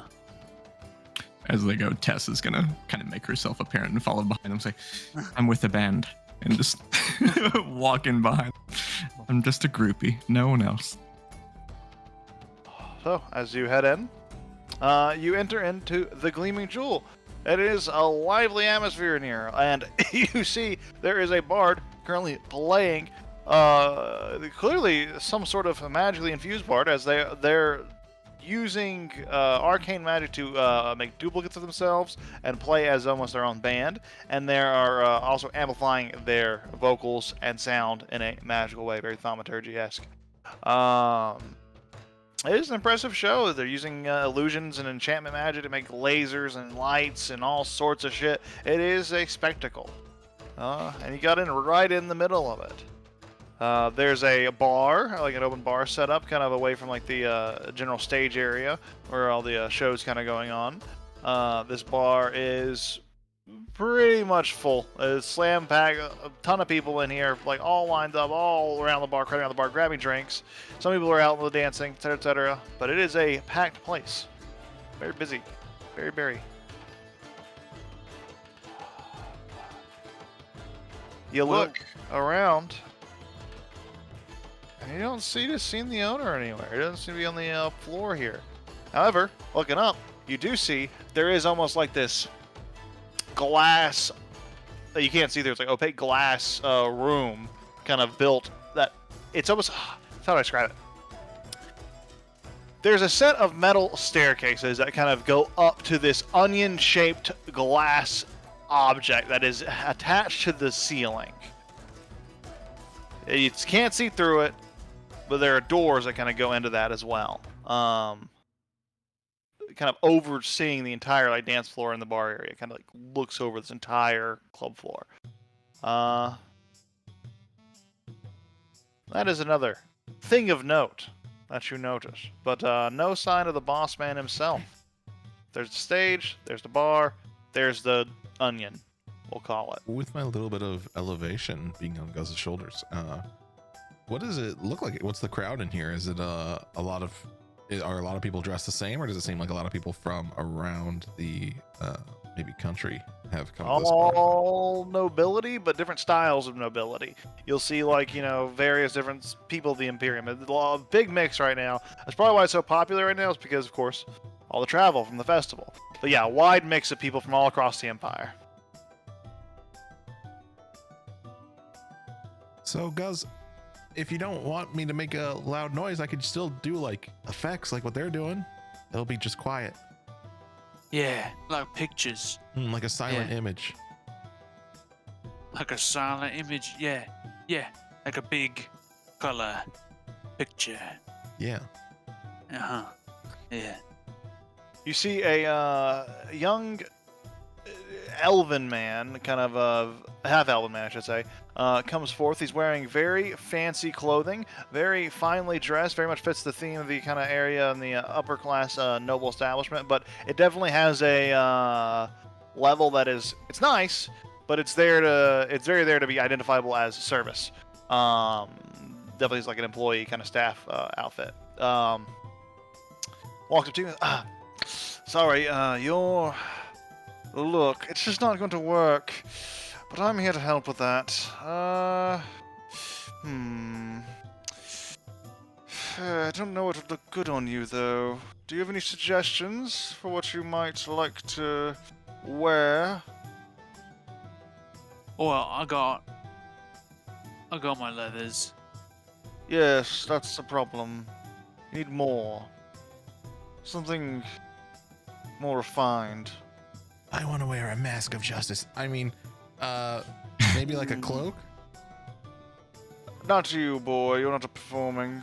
I'm here to talk to the star. What do you mean? That makes sense. Tilly's is part of my performance. You She's wasn't. gonna make colors. He's Huh? part of the act. This is fine. We can get you done too. I will have to. I will do some things. With some things, okay. So fine. What do you want then, boy? Well, I'm doing a lot of lights, so I could wear something like dark so people don't notice me. And You blend in, yes, yes. How about this? I will make you invisible. okay, Cool. When the time is right, you'll be invisible. that's You kinda must fun. simply believe it. Can I also be invisible? No. Oh, Maybe after, Tilly's. He's not that good at magic. maybe like some other time, would he be invisible? Maybe. Okay, there's still a chance. Okay. But well, he is the star. He needs to look. Ooh, he needs to be bold. He needs to stand out. He needs to send a message. He can't Needs just to be wear red. not there. So I have to like look like a star. Yes. If Now we you're notice thinking. something, What? Sorry, are you creatively challenged? We could get someone else to help you. Do you have like a proxy? Yes. He's not creatively Well, right. challenged. he's a performer. He's a star of the show. Of course, he's not creatively just- challenged. He's thinking outside the box. You think that there needs to be a performer on there, but what if he's invisible and the performance is the art that we make on the stage instead, so people don't really know who's the actual one performing? Would I have to look like a star? Just give me you have like an outfit that's like a star on it. I see what you're saying, boy. But we are a visual show as much as we are a physical show. We leave that abstraction to the mages and the bullshitters. We're about substance. We want something real, something we can bite down into. Something that could relate to every man. Yeah, but the problem is that stars always lose that relation to every man. But an image that we create, people can impart their own vision on it.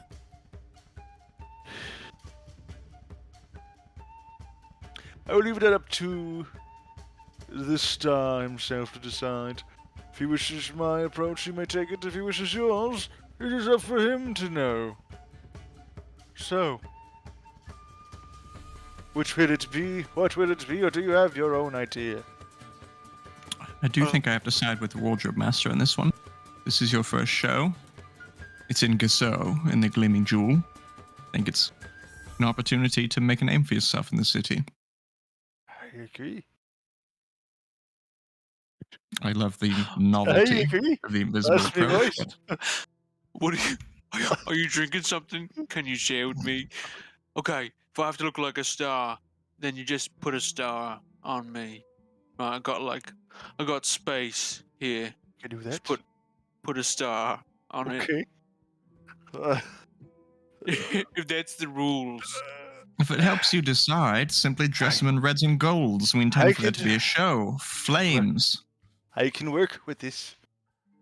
I don't know why I've gotten Swedish. I've lost it.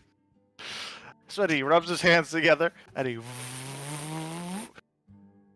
unleashes a magic of dust that encapsulates your entire body. And when you reemerge, you are the exact same Guzruk, but you have a sparkling, smoldering sun texture for a chest in the shape of a star. But it glistens and it's bright and it's emblazoned with light. It's just flashy. It's beautiful, but it is just a big star on your chest. That glows. Looks pretty good. And I just Yes, I think so. That should... Oh, look, you're already catching eyes. Well, look, it is your time. It's your time to get on stage. You go now. all right. I'll just wade my way.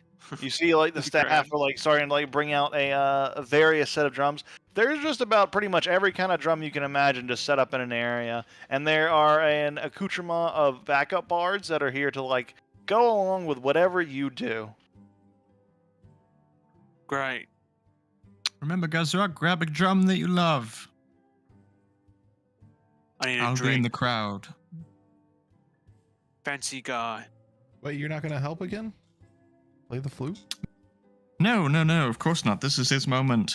Make a name for himself, not to ride on my coattails. Plus, he did a stellar job out in the farmlands. I could not even keep up. No, I believe I shall go amongst the crowd and maybe garner extra favor. Any mistakes you make will maybe be drowned out by their cheers. Fancy guy. Enjoy. I want a tankard. Ew. a drink. Fine. Here. Like, there's like a waiter going by, and he just grabs a drink off it. Here, drink this. Here you go. Take it. It's yours. Good. Take it in one hand. I'll sort of go up on stage and just look at everybody. He's copying something he's seen the crew do in Columbia, 100%. He drinks. As whole drink? as the taste hits your mouth, it's like, that's weird. It's not alcohol flavored. It's more like fish soup, and you get like a fish bone in your mouth, and you look. It's like a mug of soup. And Fuck yeah. fish bone in your mouth, and soup in I'll your mouth. finish it. Yeah. Crunch the bone. Swallow the bones in it. I look in the Tastes like crowd clam for chowder. the burly. It's gonna be great. Look for the burliest guy in the crowd, which I'm sure is all nobles, so it's very. Yeah, as you're looking into the thin crowd, you see the guy. You see him right there. He's big. That He's motherfucker mean. right He's there. burly. Oh wait, it's a mirror. And you keep looking by. You see a slightly less intimidating person. It looks like an old sailor of sort. He's bald. He's covered in tattoos, and he's still wearing a wonderfully made, luxurious sailor's uniform almost. It looks like an imperial, like navy kind of uniform. It's very, very high class, very fancy looking. So Gus Also will intimidating and warrior-like, etc., etc.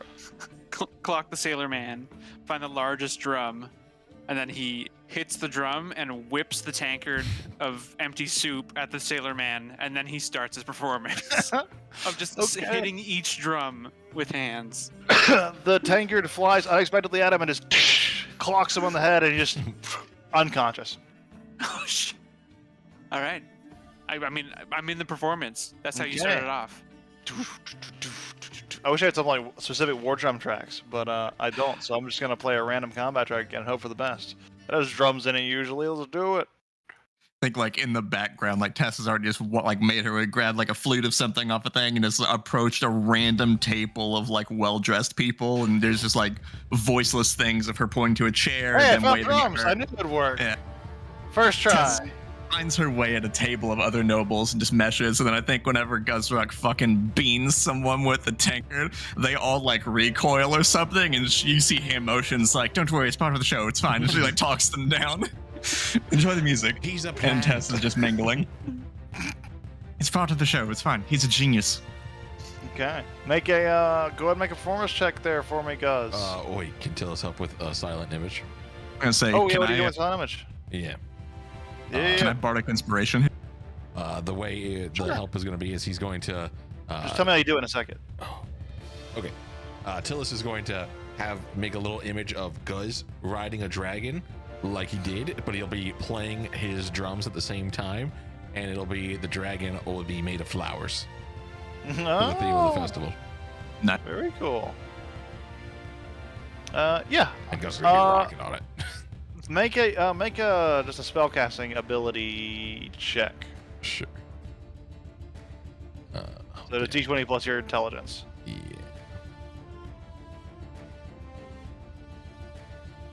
This is just an intelligence ability check, even. Yeah. Cool. You manage to weave and control the illusion, and Fuck it yeah. plays an amplified story that is able to impart advantage. This time on survivors. So what do you roll that check with advantage then? There, Guzrak. Oh, and then Ooh. bardic inspiration if you want it. You can add a d6. D6. The first part of this performance, which you're on for a long set as it seems, because the musicians are not like giving you any cues to stop. First part of the performance, you're off to a rocky start. You're not getting a lot of pull, and no one's like really getting into it. They're okay. They're kind of vibing, but you're gonna have to pick it up. All right, guys, So. gonna pick it up literally. He's just getting started. You're just getting started.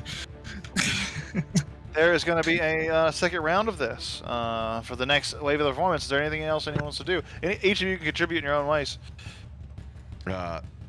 Tillis, reading the vibe, it feels like he has to try to get this a little bit more intimate. So, are there like lights on the stage? Oh, I should say that is another thing. A lot of people were way more into like the illusion work.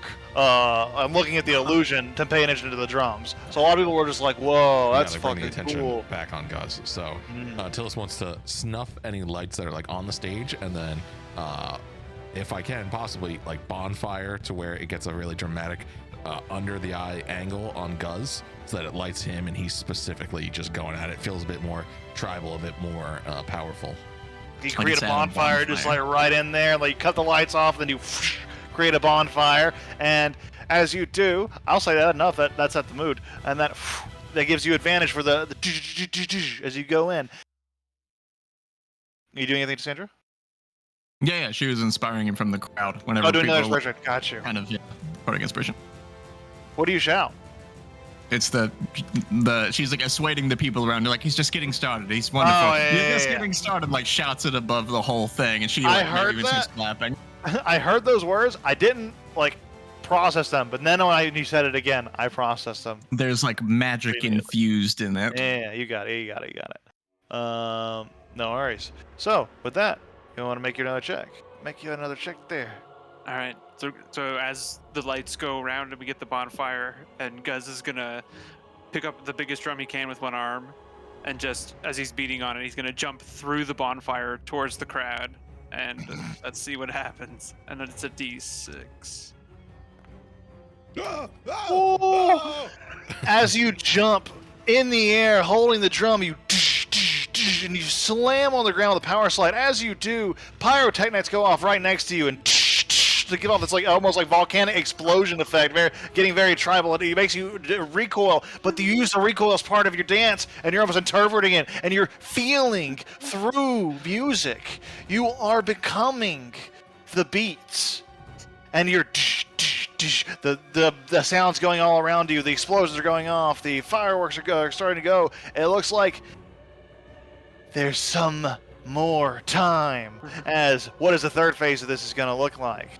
You three see as now you're in the crowd. The crowd is cleared out around you. There's almost a circular stage just from the crowd cleared out that you're now a part of.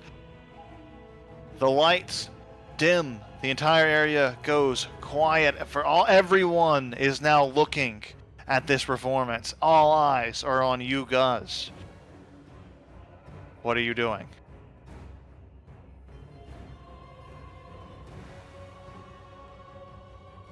Guz is gonna reach for. So, do these tables? Are people ordering food? Are there Food, drinks. things around? Do people have like walking sticks or Sure, fancy some canes? people might have canes. Yeah, there's some. Sure. That's up in I there. think Guz is gonna sort of reach around and grab anything that looks like sort of like a drumstick. So canes, if you can find them, just to sort of finish out his drum solo with, instead of hands, the civilized way with drumsticks. So yeah, you end up grabbing a fully eaten turkey bone leg and a cane, like a wooden walking stick, and you start to use these as and anything else you guys are doing to add to this for this particular round? Tillis, anything? I would like Go to ahead. shape some water, just like a little bit out of my canteen, and also probably taking a little bit of the alcohol. And I want to make a little rain cloud over Guz and start pouring some water over him. Add to the dramatics, get a little of that splash sound as he's drumming with his new sticks. Fuck yeah. Try to tell a story between the fire and now the rain. All right, yeah. No, I love it. Advantage, do it. And Easy. I think Tess is like still in the crowd, and I think she's like less paying attention to the performance and more just paying attention to Guz and like his effect on the people around him. And everyone else has went quiet to watch this. And I think she's like whispering, with her magical stuff. He's like, "Yes, Guzrock, don't let them rest. Don't let them rest their minds. Hit them with the finale. Finish them, Guzrock." It's my Guzrock. final bardic inspiration. The final inspiration with this moment. Is there anything you want to do as a final flourish to potentially give yourself a bonus?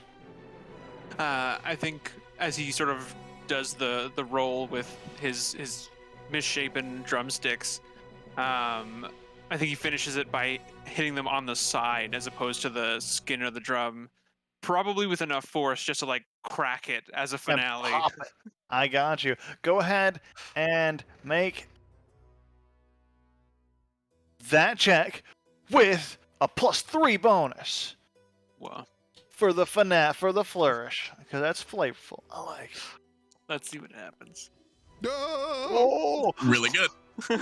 pulling it around you, pulling it out. The entire thing. The rain falls down. It starts to steam as you build up sweat. You're building up so much heat, and it just creates this like fog cloud. The rain cloud is steaming off the sun. Yeah, exactly. Yeah. With the bonfire in the distance, it like catches. It makes this like orange glow around you, and then you're beating on the drums. And as you come in for the final flourish, you crush it. You crush the barrel, and it lets out this vacuumous noise as the tarp of the top goes flying off. Oh And shit, the he brought out the entire- reverse bass. He's got the 808. He's got the dubstep sound going Right when on. the flourish happens, where you get rid of the bonfire, so it's just darkness, And it's silent. and you just hear the rain. Yes. And the crowd goes nuts. Everyone starts cheering and clapping and rabble. I think Tess is going to try Rabble. to amber the crowd. Like, what are you doing? The drinks are on me. Throw them on stage. What are you all civilized? It's the festival. And I think she like just grabs some fucking dude's plate of like food and drink and just fucking chucks it onto the stage and is just trying to make this place an just rock star the place. George Carlin Just comes in. ruin this Or George club. yeah. Bon Jovi like, concert. "Hey, Throw guys." it all. My turn. I got a sax. This is what? I got a saxophone? I think like one of the people at the table that she sat next to, she sat next to some like Oh. proper dressed like noble woman, and I think she just like straight up like reaches down there, de-bras her, and like throws it on the stage. It is scandalous, but everyone's too enamored with what just happened to go. And now the music kicks back in to the next set as they're kind of getting like an interlude set almost. They just start to play some jovial music for everyone to get drinks and stuff for. You see the that was spectacular. You, and he just pets your side of your face. You're a genius. Yeah. Goes to the genius. That's what people call me. The boss, Knopf, he's so impressed. He wanted me to give you this. He pulls out this garnish? Nope, that's not the word. Garnet? Garish. That's the word I'm looking for. Garish golden ring with this large emerald instead into it. It's massive. It looks like it's made for a gorilla, so it fits your hand perfectly. Yeah. And he hands it forward. A sign of respect and hopefully payment for tonight's services. Maybe to encourage you to continue your performance of this art that you are so talented with. Well, you know. Okay. Right, in fact, the boss would allow you entrance to the jewel, and he points up to the onion. I choose to call it an onion as the de facto, I mean, it looks more but like an onion. they think it's a jewel. You're right, Gus. God says you're right, but they think it's a jewel, and that's what they describe it as. What's in there? Well, it's whatever you could possibly want. It is not so Right. much a place as it is where that place brings you. That is what is important, and that is what you will find. That means nothing. But I'll see you there, I guess. I think after tonight I could go for a dip myself, yes. Alright, well. Shall we go? Just me and you? Your friends can't come, I'm afraid. Except, well, I heard you were here with a Borloft. Is that true? Yeah. Tess. She could come too, I suppose. Tilly's can come. He He's was just on my before. shoulders. That's fair. So- Well, yes, that's fair. That's fair. You can do I that. love that. Only you can come, not your friends. And Tilly's can come. Okay, when you put it that way. I'm not going to argue. You're quite large. Fair. Well, okay. Now that you mention it, Tilly's can come. Hey, Tilly's. We're gonna go Oh. in the onion. I probably should have mentioned this was a time skip to like midnight, a little bit after midnight. So. Because you guys Sorry, got it. just to make sure I have this right. This is like the wardrobe master from earlier, yeah?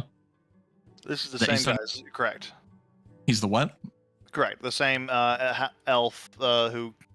He never described himself as a wardrobe master. Only you've described him as that. But Yeah. yes, that is who you're talking about. Yeah. And he's just make sure I didn't miss anything. He's wanting to introduce Guz to the owner. No, And he he wants to. name He dropped wants. He kind of. He said the owner allows you into the jewel. He said a name. Which he said Nof. N-O-F. Nof. Yeah. That is presumably the guy you saw on the street. And he's wanting to take Guz to the Jewel. He's referring to Jewel. it as the Jewel. Yeah. Which I objectively refer to it as the onion, because it looks more like an onion than a jewel.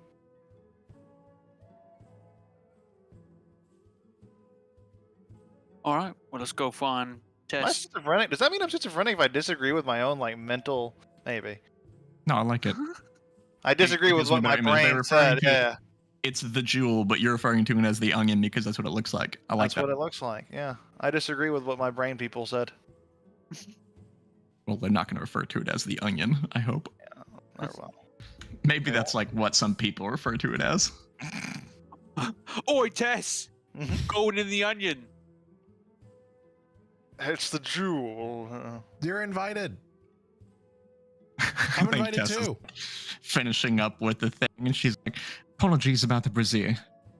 You can afford another one. Have a great evening, and I must leave. I know him. And she's just stand up and walk off. And like put her empty glasses. I think she had like 2 or 3 of them during the show. She's just slamming liquor and just puts all of them on like some random waiter's tray and kind of sachets up to the group. Well done, Guzrock. Thanks. And you, Tillis. The show was fantastic. The production value was not to be understated. I'm sure my family will not mind footing this bill one bit. Tillis is like slumped over and he's like, thanks. You think they got a couch up there? One only down. I'm sure they have a couch. Great. If not, I'll judge them openly. And they'll likely bring one in. Nice. Hello, I believe I was not quite introduced to you. I'm Cassandra Morloft, friend of Guzrock here. Yes. It is an honor, first of all. I've heard of your family, of course. And No, all of course you have. the generous... I mean, we're literally, like, I could see the manor from here, so yes. But... Your club is in our front yard, essentially. It is. Well, come. So glad you're here. I'm so glad you're going to experience the jewel. It is. Well, thank you for It is a pleasure. supplying a wonderful wardrobe for Guzrock. It makes me course, very it is proud great. as his benefactor. I take pride in my work as well. That is true. You So, earn your yes. pay. I try to. I try. Well, it's about the art, and it was so worth it this time. Your vision. I should not have doubted it. And he pets your face again, Guzrock. You're so wise in the ways of art. Well, looks pretty good. Kinda. Just like, That'll be there for Forever? the next 8 hours. Yes. You know, Oh, wow. Guzrock here, he always tells me something. Sorry if I'm airing out our conversations, Guzrock, but I feel like this is important. I feel like you're a man of wisdom, a man of words, and you don't express it properly. So, Mr. is talking to the elf. Well. Let Yep. me check my notes here. Yes, that is Tizus. Oh, that's Mr. crazy. Tiz. You, I'm sure you Why have is some way that to- crazy? My name is Somehow, some way to Oh, write that's this down. awfully similar. But I have a Is quote this for you. Tizus? It is Tillis. Very, very similar, even. Could I get some watermelon It's, juice? Sure. Thank you. Get something to write this down. It's a quote from Guzrock the Great, or the Beater, or whatever we're going to call him. And she's going to sit Okay. there and, like, wait for him to get something out to write. Yeah, he's like, I'll get that in the mail address. Just please wait right here. I mean, just 5 minutes. And he woods off, like starts talking to one of the bartenders. All right, Guzrock, what I'm about to tell him is going to make you famous and rich, so whatever it is I Oh. say, act like these words are yours. you got One of it. the things that you'll learn here in Traphus, especially amongst the nobility, is taking credit for other people's work. Wait. Your In work this case, or my mine. work? no, it's your performance has put you in such a position where people will believe you. And so I'm going to give him a quote, some words, as if they were yours, and you're going to agree to them. And you're going to You make a do- lot of money. This is sort of do like a con. words. Oh, okay. Yeah, Yeah. like we're Con we're with going to words. hose them, yes. And people here Good. are going to think that not only are you a man of music, but a man of poetry. Yeah. Guz, what if we Guz, the poet. Do you have a stage name of sort? I mean, I sort of shout out Gazrak the Beater out there in the sticks, but that was more jokingly. what about Guz Thunderfists? Did you make such a loud noise with your hands? But like, you're Awfully also close to part of the another show. already used stage name of Chad Thundercock. So run into some issues. All he does is go on stage and just like strike crazy ripped poses with his fucked up hair. There were a lot of things I expected. I expected a non-lucky few game to get Thundercock. It's the lore. It's canon. But like, what's your name? Because like, you're part of the show. Oh no, I can't share my name. My name is Cassandra Morloft. No, now and Tilly's. forever.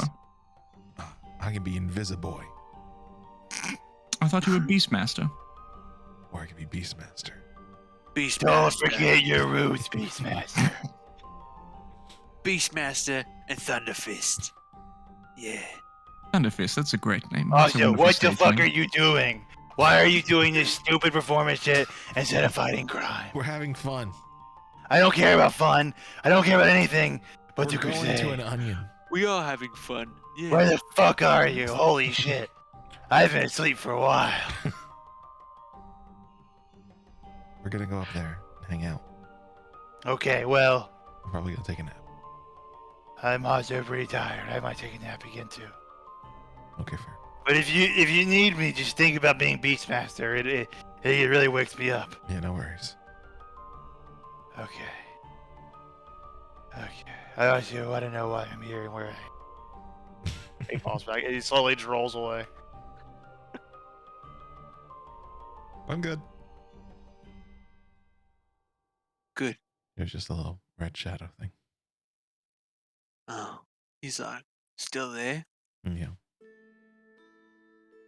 Huh. I should get gloves.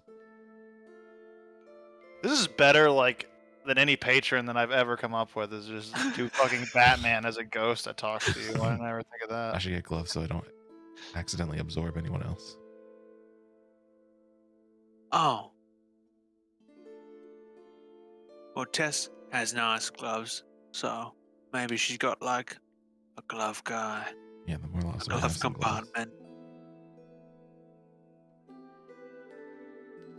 Comes back, holding a little piece of paper, a little piece of like parchment and quill, and just, right. Oh, and here's your watermelon juice. Right? Is that what you said? Thank you. Cool. Yes. It is cool. So, I have your quill. Oh no, this is for you. You're going to write this down. This could be a famous moment now that Gazrak has made his debut, Okay. or as he's known, Thunderfist. That's right. Oh, So- is that the name you're going with? You see, there's just another performer. Who goes by a similar title. I'm sure you might have heard of him. I'm sure that he Uh, will fade into irrelevance in the shadow of I don't- Thunderfist. I'm not sure if that's possible. He's like the biggest star ever. Well, then you tell him that I'll fight him for it, and then I'll win, and I'm gonna You take won't his like name. the way he fights. He fights with his thundercock. He summons a giant storm rooster. I can't fight a rooster. I've killed chickens. Yeah. Anyways, Well- write this down, Mr. Tizzit. As I can remember these words very vividly, one of our bonfire nights amongst the desert during our travels. Old Thunderfist in the Morloft, that is his benefactor. He said to me, Tess, music speaks what cannot be expressed. It soothes the mind and gives it rest. It heals the heart and it makes it whole, and it flows from the artist straight to the soul.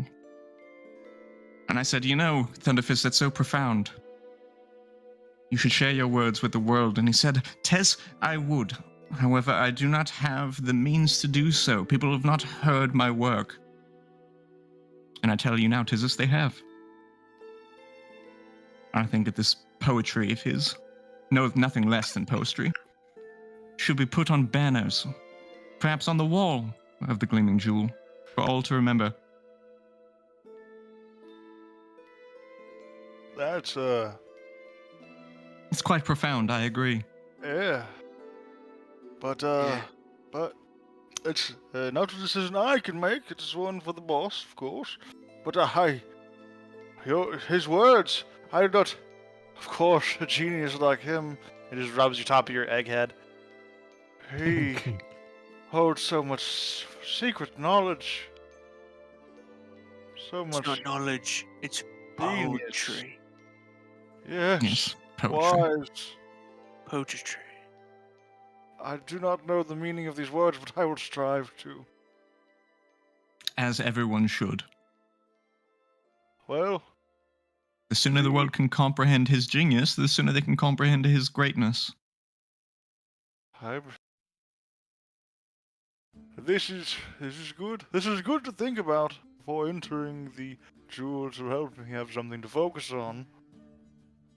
Anyways, I would suggest that those words that you've so clearly written down, that you should submit them to Noth. I Perhaps shall. you can get some credit for this. Wait, what do you mean? It is Oh. not my work. Oh, no, of course not. It is his. However, everyone likes the middleman. I see. You could be somewhat of a local spokesperson for Thunderfist. The first to catalog his greatness, his poetry. The first poem of Thunderfist, written down by the hands of Tizus of the Gleaming Jewel. And Tizus, Might have wind to up in a remember museum that. one day with your handwriting. Don't Sounds forget. very appealing. Hmm. that these words come from me and the Waterlord.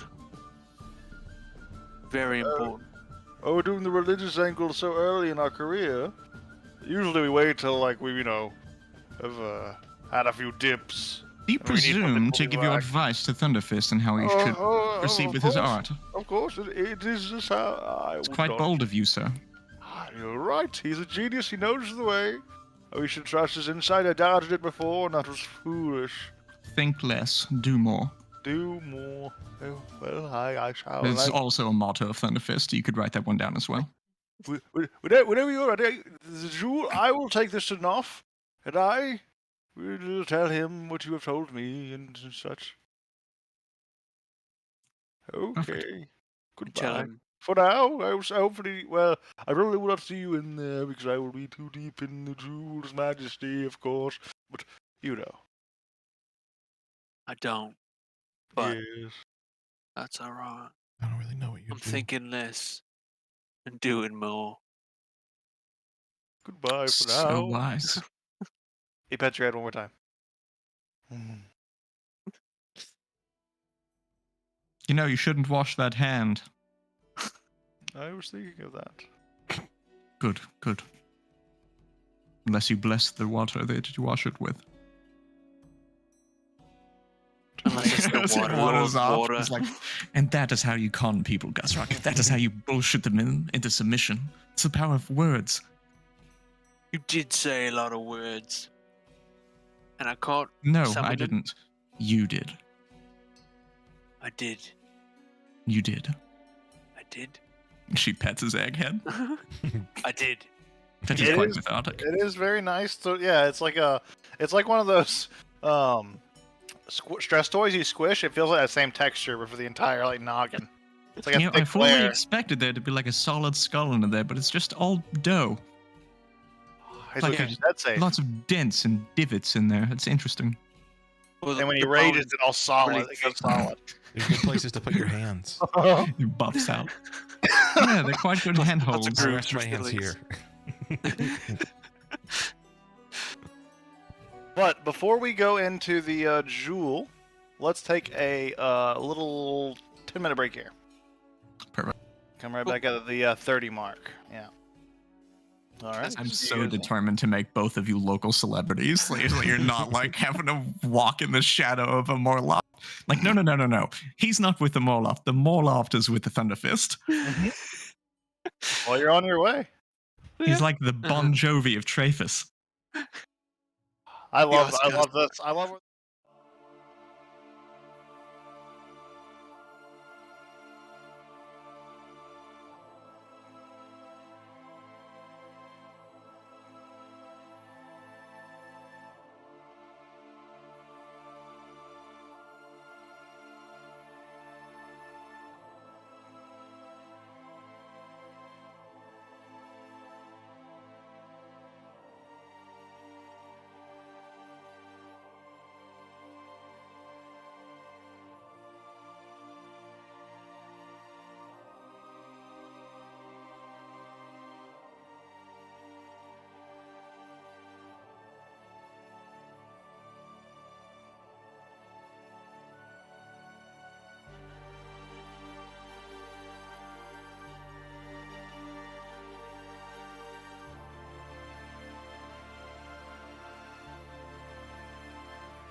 Okay.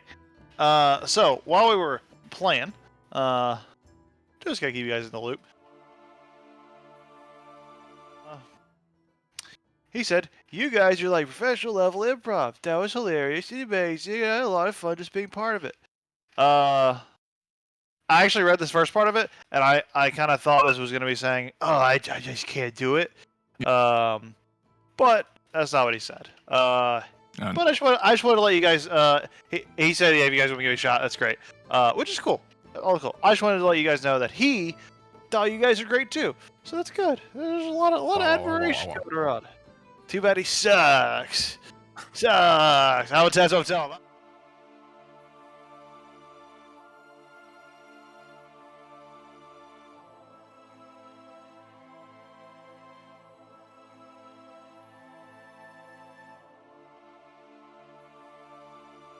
Well, now I'm I'm going not. back. I hid the part where you said you were kidding, so now everyone thinks tell the truth.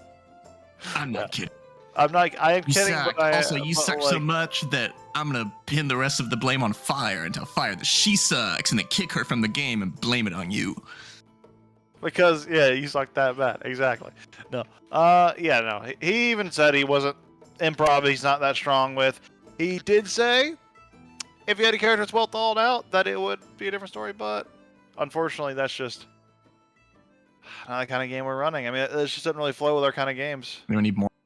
Improv's so foundational. It's just so foundational for this It's game in just general. like it's less that like. Well, take this Sorry, for didn't example. listen to that. Take this Didn't whole thing listen for to this. example that you're saying right now. Take this whole thing we just did. I mean, none of that could have happened if you guys weren't flexible enough to improv. Yeah. Kay might have never thought of Guz as a musical person, so what he would have just done nothing in that moment. He would have done nothing. He would have been silent. Has to be the stuff that you yes and too. It absolutely does. Your characters grow and evolve. The fun part about this game is that the characters grow and evolve while we're playing them. That's what's interesting. That's what's engaged. That's huge parts. What's engaging is the real feeling of the development for the game we're trying to play. I feel like that's apt for all of us. I do think it's like a little like we're not playing a game. Like we're not looking for someone who's like a master improv. It's like a vote of confidence thing. It's like we're looking for people who can improv, not that it's like a massive thing that we do. It's not every game is like we know the characters, and I understand that. Like, I'm sure that if you had your character that you fleshed out, like you know how to play your character, it'd be different. However, I've played in a lot of games with someone who built their character and they know what that character is about, and so they're going to play that character as that character. But then if something comes up that's like not part of that plan, they don't really know what to do. And they don't do anything. They go don't silent. do anything. The exact thing is, I that's why I love this process, by the way, is because I think this rooted it out almost immediately. In that, at first, it was it was like a kid putting his fist up while a grown man beats the shit out of him. But you guys being the grown men, but he tried to put his fist up. So he was trying, and he was throwing punches. He was throwing jabs. They were weak. They weren't flavorful. They weren't super impactful, but he was trying, and I respected that. I respected him at least trying. But then at a certain point, he just couldn't do anything. He was shut down. He was oppressed, and that's already dead. He's already dead. Yeah, and you guys were just. It was that going back to that analogy. It was brutal. At a certain point, you guys, I felt like you guys could have done that for the next 4 hours. I have 100% confidence that you could have. It was great, which is awesome. That's kind of like the level we need, because you guys can and you guys were building. You guys had more character development in that little like fucking scene than fucking some of the players on Wednesday have had the entire 60-session campaign or whatever. It's insane. Maybe you should give one of them a gun. Hurts to hear. Yeah, maybe just give him a gun. Give him a gun. It's just. Maybe you should have just given Evola a gun. Characters can't grow. What do you do with it? If the players don't allow them to. If they're not willing to do a little improv. We're not asking for masters. We're not. Honestly, I would have considered him if he could have kept up at all throughout that. If there was an attempt. If there was an attempt. But the fact that there was nothing, it's not even worth consideration. It's not even worth talking about, which is unfortunate. It's unfortunate. Yeah. Oh, also, him just not paying attention or understanding that first bit was a huge turnoff. I don't know why he didn't understand it. Everyone else got it. felt like the communication was clear, so I have no clue what happens there. I don't know if he stepped away. Don't know what that was. That was weird. That was Yeah, We I was understood the wondering- assignment. Yeah, I wonder if he had tech issues or something. Because also at the end, when Milbob handed out the orb, he was like, "What? What? Yeah. What do you mean? The orb that we've been talking about Orb. We've for been the talking past about half for 30 hour." minutes, 40 minutes. What the fuck do you mean, what orb? It's the fucking dumbass magic orb that we've been talking about. What's the orb do? It was like paying attention because like Matt and I were very clearly like the orb is clearly the most valuable thing. So even if you think, well, I'd rather be rich, it's like it just like The orb making can a make you more rich. bold statement is saying I want the orb since everyone else wants it. Yeah, You're a thief. Matt, or not Matt, Mook, it reminded me very much, I don't know why, but you might feel the same way. It was very much Gobo-esque with the way he interacted. Yeah. Remember Gopo? Yeah. Where it's like, he was there, he paid attention, but like, he could only pay attention for like 5-minute spans, and then like, he zoned out, and then he just like, if it wasn't like jangling key, that's getting very mean. But this is what Gobo was. I'm not saying this guy necessarily was, but that's the vibe he gave off. Is like, based on that interaction, is what it was like dealing with Gobo. Which I like Gobo. Gobo's a cool guy, a very fun guy to hang out with, but he couldn't pay attention long enough. Is this from that Imperium? And that was from my game. No, that's just from his game, from Mook's game. Yeah. Yeah, it's an entirely different game when you play with, like, not Gobos. But, anyways. Just want to keep everyone in the loop in that, because you guys, you're my three, you're my inner council, my shadow council, my inner shadow council, and then, of course, there's this council with me and Kay in it. But yeah, that's the real council. But going back into it, Well, funny What- enough, right now the council and the inner council are the same people. are the same identically because I kicked Aster out because I thought it was weird that he was sitting in here. Because like, yeah, it's kind of weird that you're like reacting to our memes. You're not gonna be in our game. You're fucking. Yes, our memes, Yeah, not get your out, memes. These get memes are out. for you. You don't get These to look are- at my gun wizard. That's an actual gun. That's yeah. If he would have been silent, probably would never have kicked him. But the fact that he like participated in our memes is just insulting. Jesus. That's our memes. That's our memes. Omega Wednesday meme. Omega Wednesday meme, Jordan. If you love it, go Omega Wednesday where no one likes each other. Yeah. Anyways, back into the game because enjoying where we are, enjoying where we're getting to. Want to get to some stuff, but yeah, we're popping back in. You guys are still in the club, still bopping, still grooving, still ready to go, and you're deciding if you want to go and partake in the jewel or the onion. We're not deciding. We do want to partake in the onion. Okay, so go upstairs. Enter. If you dare. Right there. The big homie's coming with. The big homie. Jesus?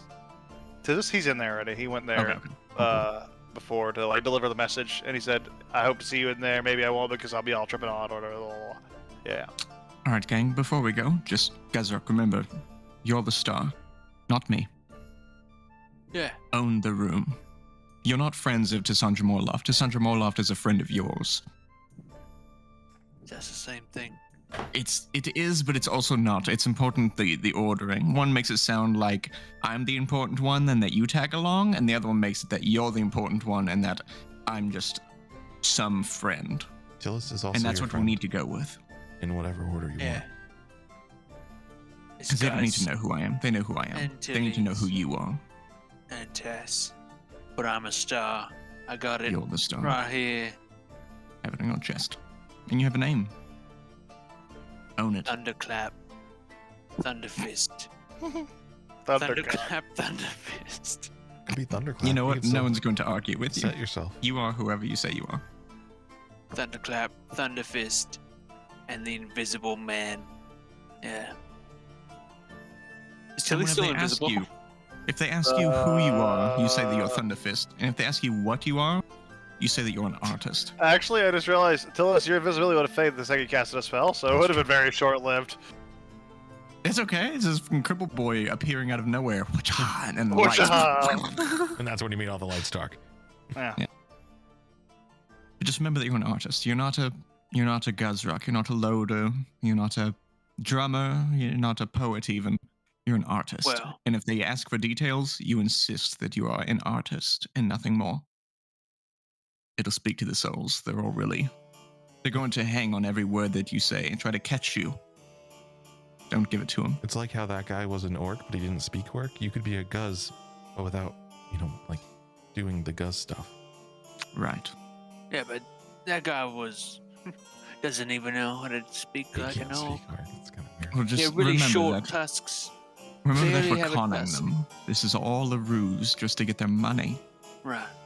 And you're going to get so much money, Guzrock. I'm conning with words. Because I learned. I learned how to say all the same words you did.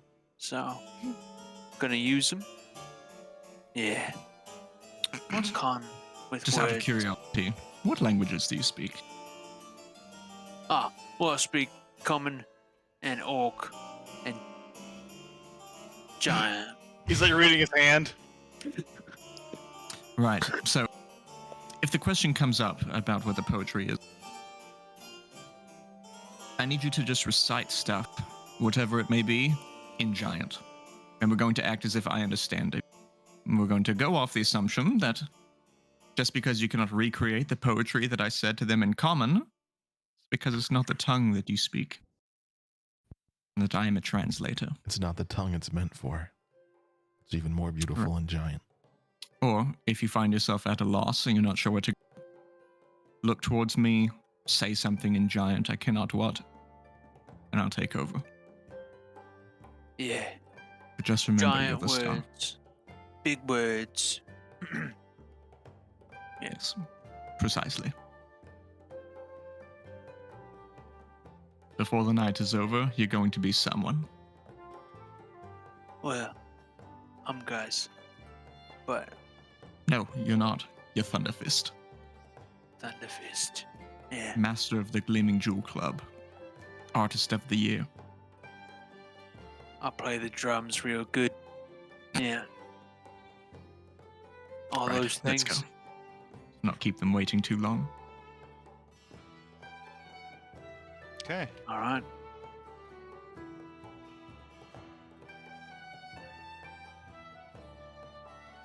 Okay. So, walking in to the onion, you push past the opaque glass doors and they open up into this foggy chamber. You remember that lounge that Mook had as his background a little while ago during the scene? The purple? The purple one, that's Mhm. the Atmos lounge. It's pretty much that. Nice.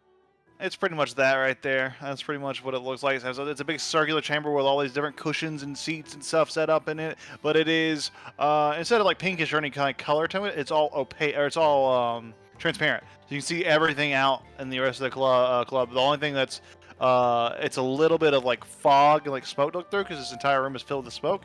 And as you all come in, I need you to make a Constitution saving throw.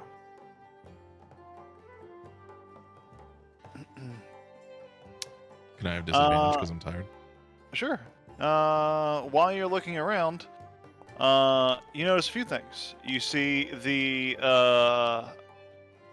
man before, they say, same opulently dressed man, Noth, as you've come to know him, sitting on a chair.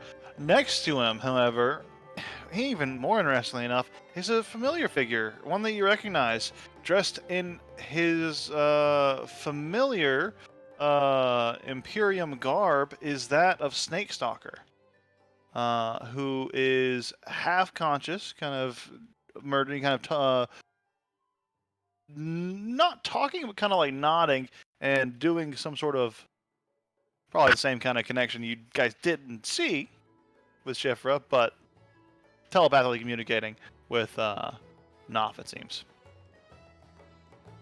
Knopf looks and there he is. Hey.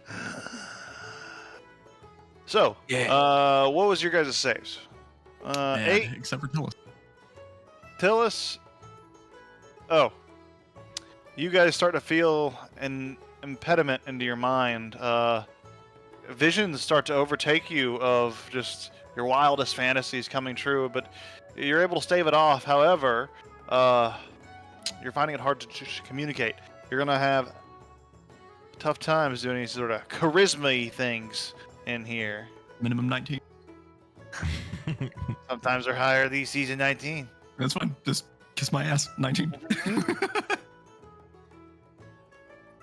So, God, that's a powerful subclass feature. It's really good. Knopf looks at you all. So, my guy. Yeah. Did You you wearing hear? it? You wearing it? You Oh wearing yeah, it? it's on my. Yeah, nice. Your performance was something else. I hope you are really down to play some more gigs. Well, could be.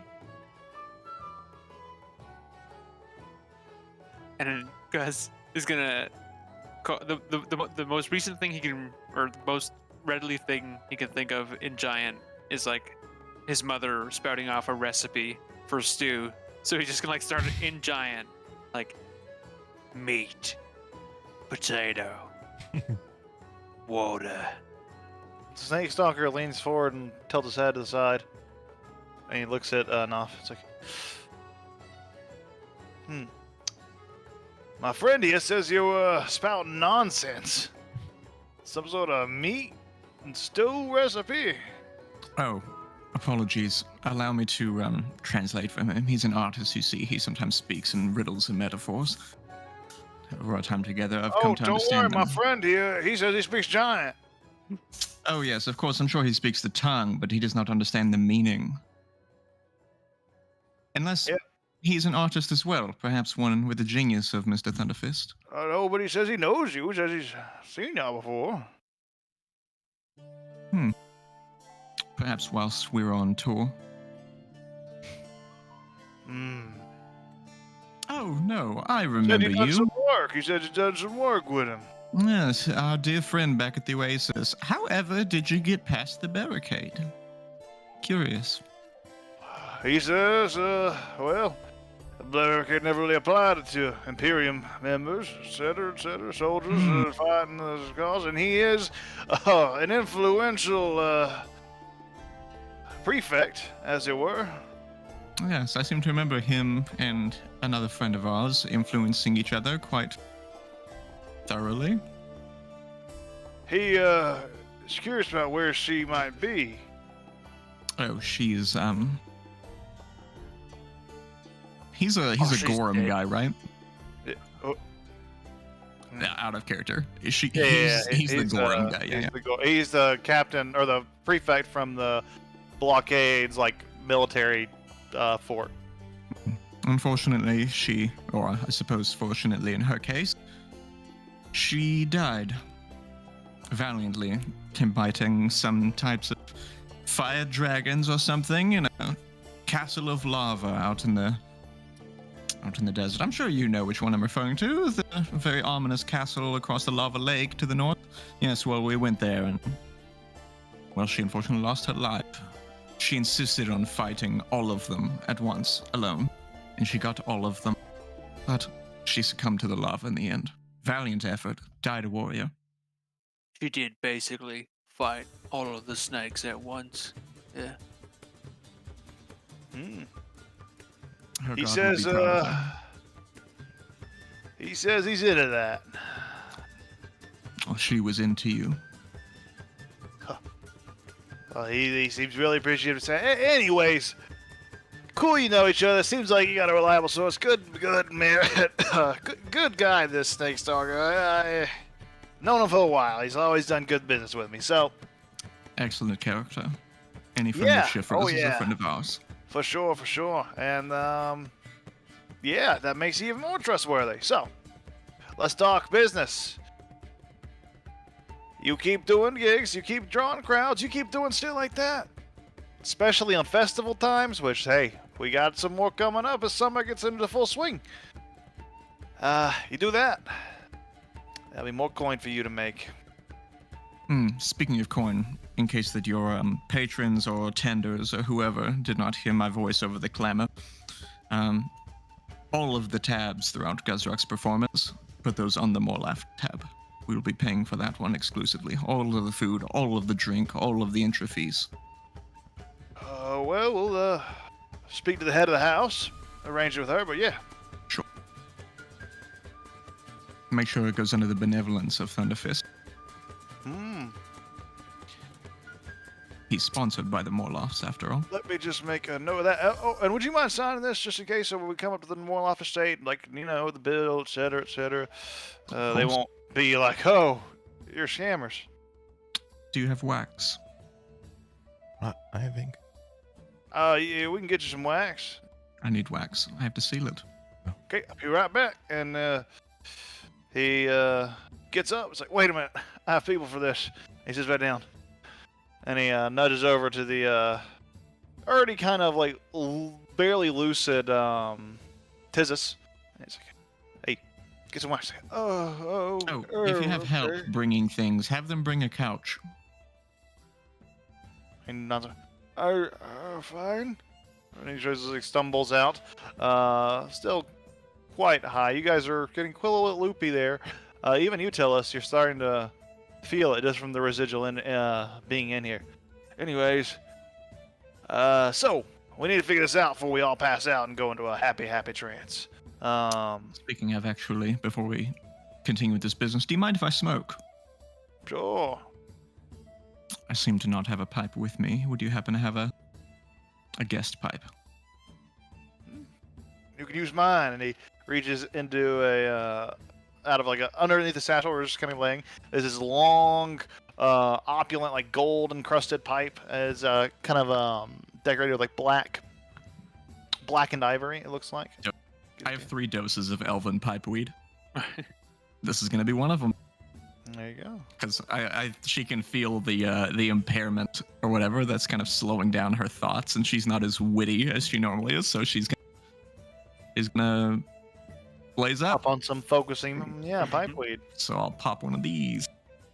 Absolutely. I have 2 doses. Upon smoking, creature must make a con save.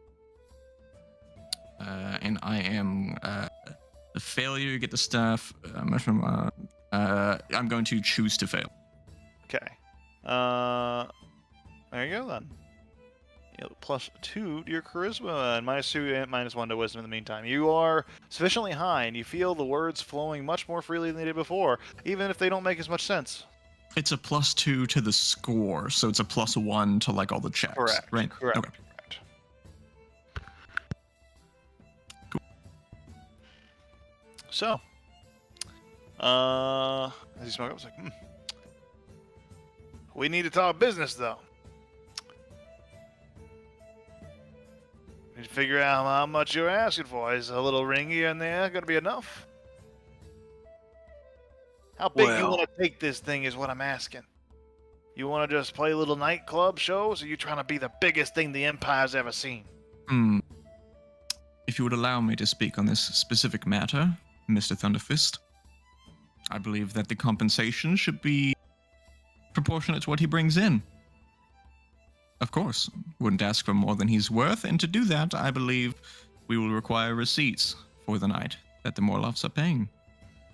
Whatever that may be, however much we are paying for, we can negotiate some kind of scaler. What percent are you thinking? It's your establishment. Do you not have any other performers that work off a percentage? Ain't got anybody like him, he points. I heard of someone who was your greatest performer. He doesn't play here anymore. When he did, what was his Since the percentage? incident. His percentage? Mm-hmm. He was a golden boy, all right. He had to earn it. But we started him off at a simple 2.5% of earnings. But he made his way up, and there's always room for expansion. If he's as good as old Chad was, well, there's something to be said.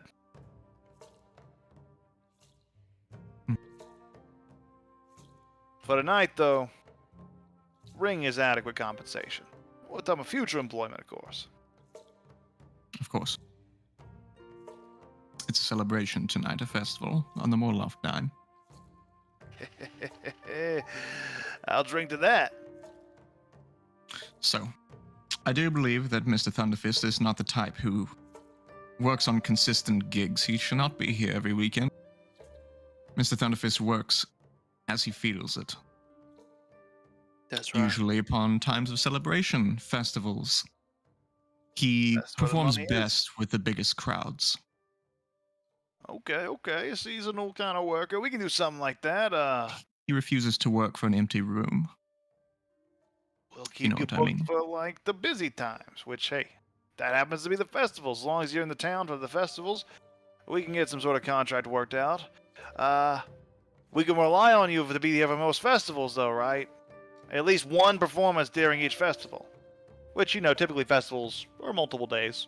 Maybe even a week. Like, this one goes on for a full week. Is there like what are the I guess from Tessa's like local knowledge, what's like the biggest festivals throughout the year? I assume this is one of the big ones. I can get you a comprehensive list, but there's probably a lot. There is a big one. The biggest one? Probably in fall. I think Mr. Thunderfist is prepared to agree to one festival per season.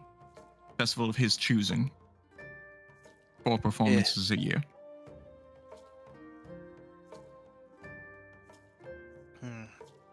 Full performance a year? That's fair. That's adequate. He's a busy man, you understand. That's how Hey, he it met makes our sense. dear friend Hey. Snake Stalker. Of course. You got it. Don't worry. That 4 contracts a year. All right. We're talking about big money gigs. We can do that. All right. Well, when we get the first one lined up with you, we'll get you the details. We'll see what percentages we can slide you, but we're still probably looking at 2.5% for the first show. But hey, that's still a huge pull, especially if it's one of the big shows.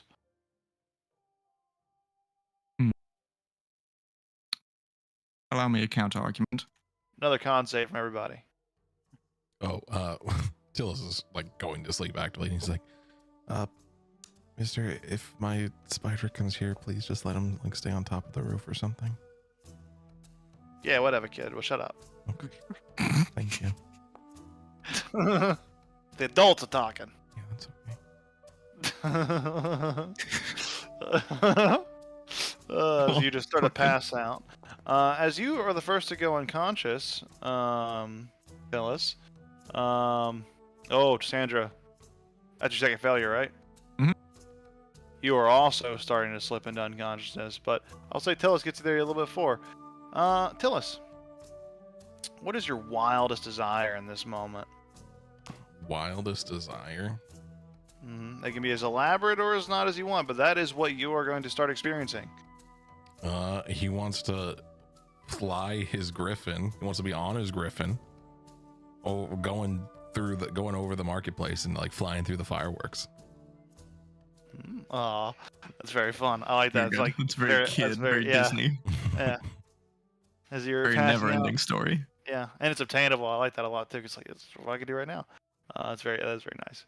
As you dream that and you start to fly through, you're experiencing it. You're feeling it. You're flying over the city. The fireworks are exploding. It is beautiful. It is wonderful. And you see the festival, all the games down there. They all start to like call to you, and you see the stage work, like the little animals and the flowers all almost come to life and start to dance in place, and seem almost like an enticing, magical, and strange thing. But not the strangest thing you've seen. You see a giant turtle in the fucking desert. Bullshit. Fucking. Sorry, real quick. Are these con saves from the smoke? Yeah, this whole like room is full of like smoke. I don't have to breathe. Oh. Like, yeah, like the only breath that she would be taking would whenever she hit her pipe weed, but that's it. She doesn't breathe. Well, then you're fine then. if you're choosing not to breathe. Unless you want to breathe it in, it's fun. I think probably after the first one, like whenever he took the hit of the pipe weed or whatever to just kind of mosey him with the smoke, she probably got some of that smoke. So my first one for sure, but then after like kind of feeling the dulling, she'll probably not. Okay. Yeah, no worries. Cool. So,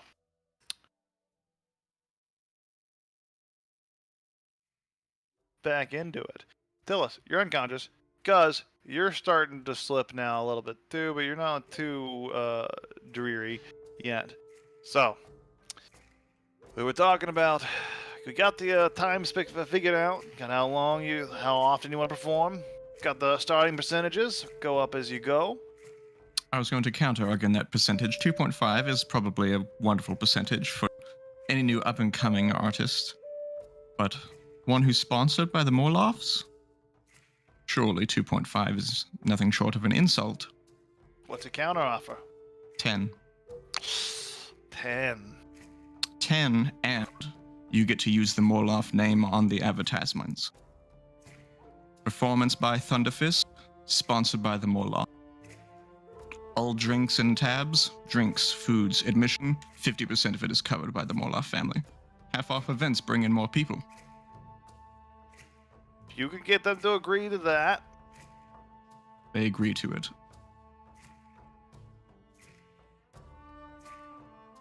I'll do 5%. Are there any other clubs in the city? There are a number, probably not as prestigious as this one. Are there any ones that he probably particularly wouldn't like?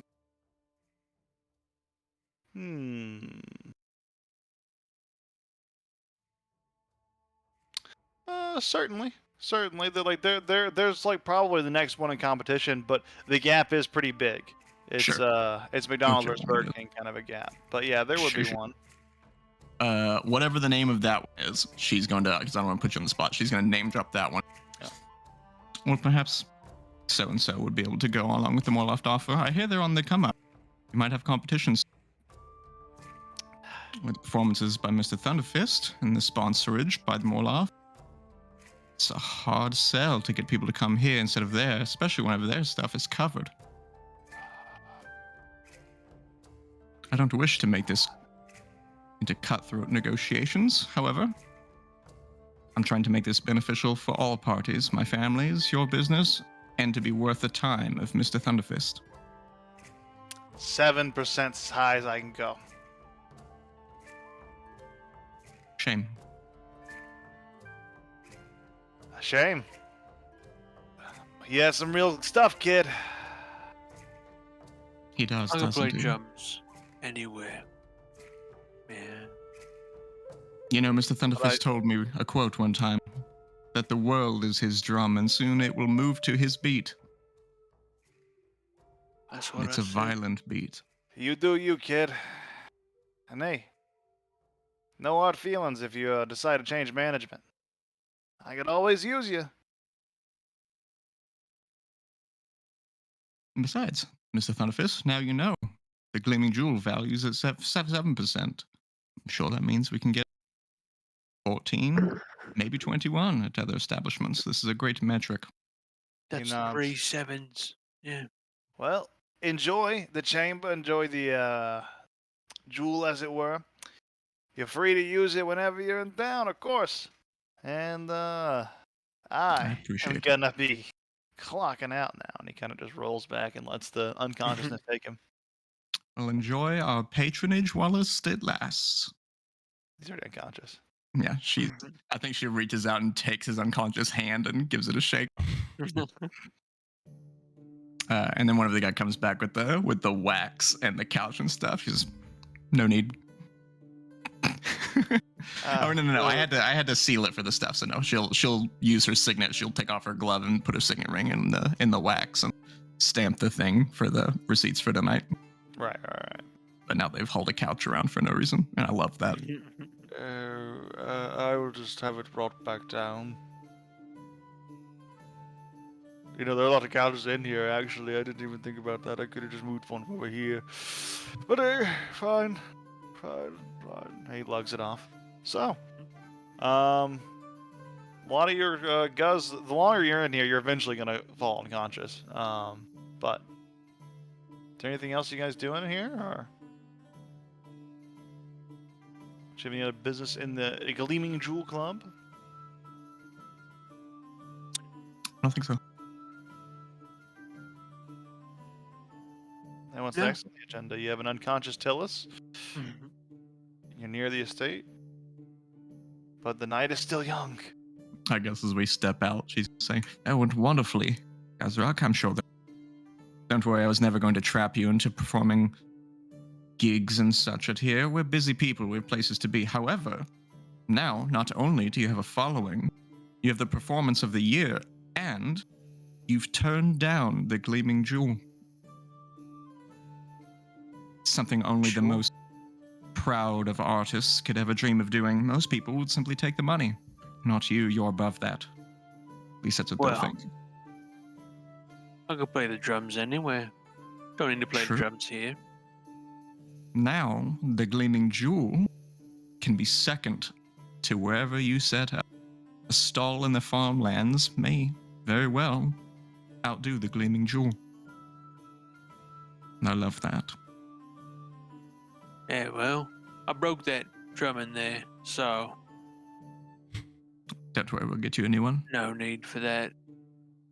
Also, nobody started fighting when I threw a cup at somebody.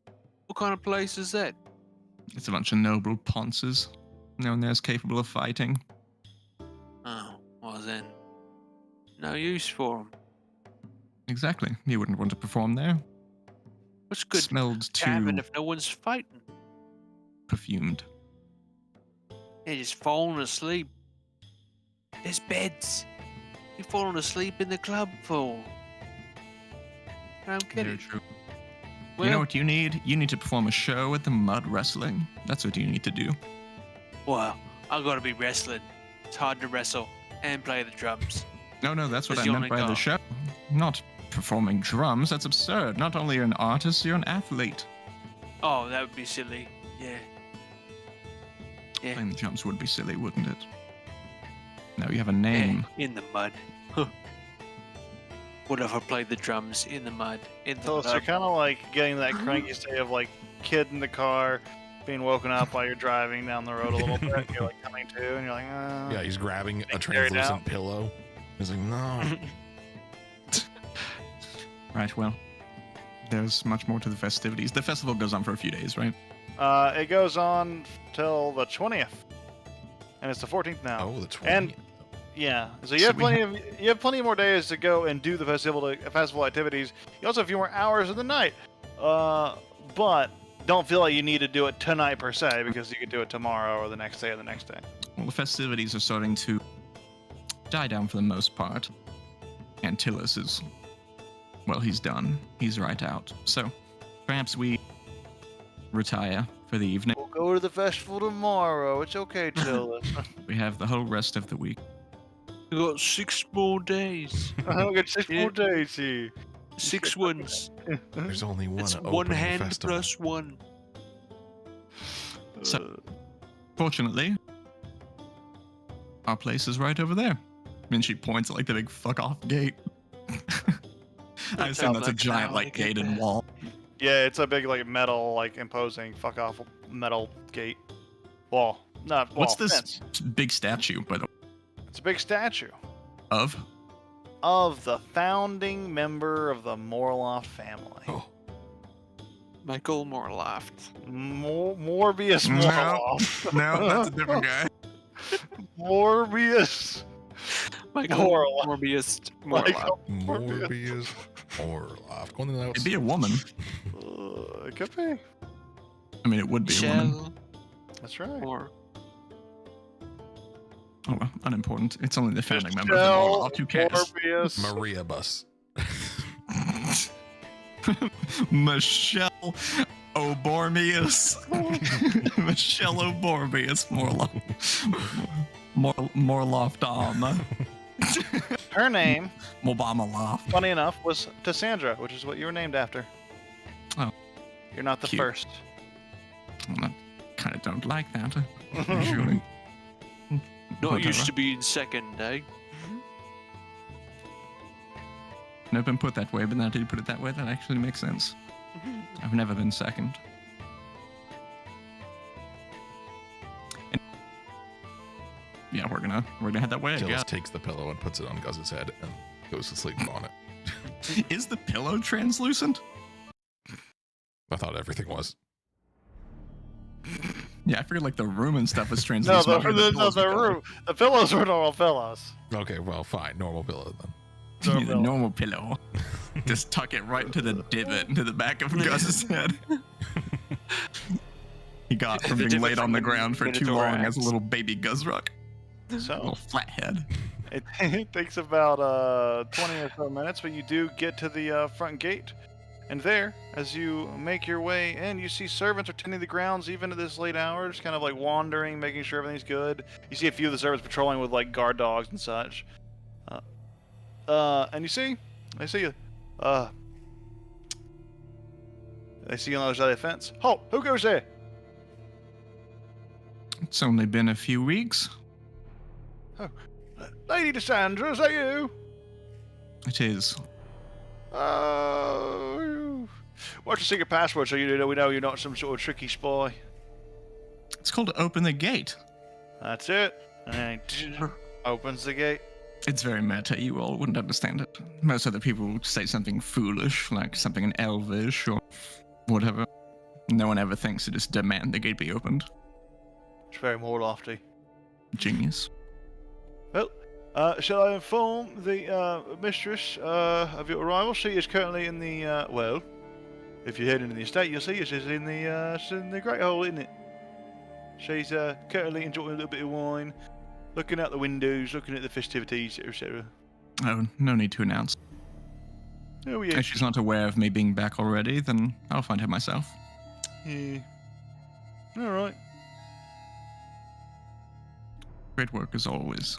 Yeah. The You wanna courtyard's put just like pristine. Yeah. Yeah, absolutely. Dogs around. Dogs wearing a little like diaper to keep it from shedding anywhere.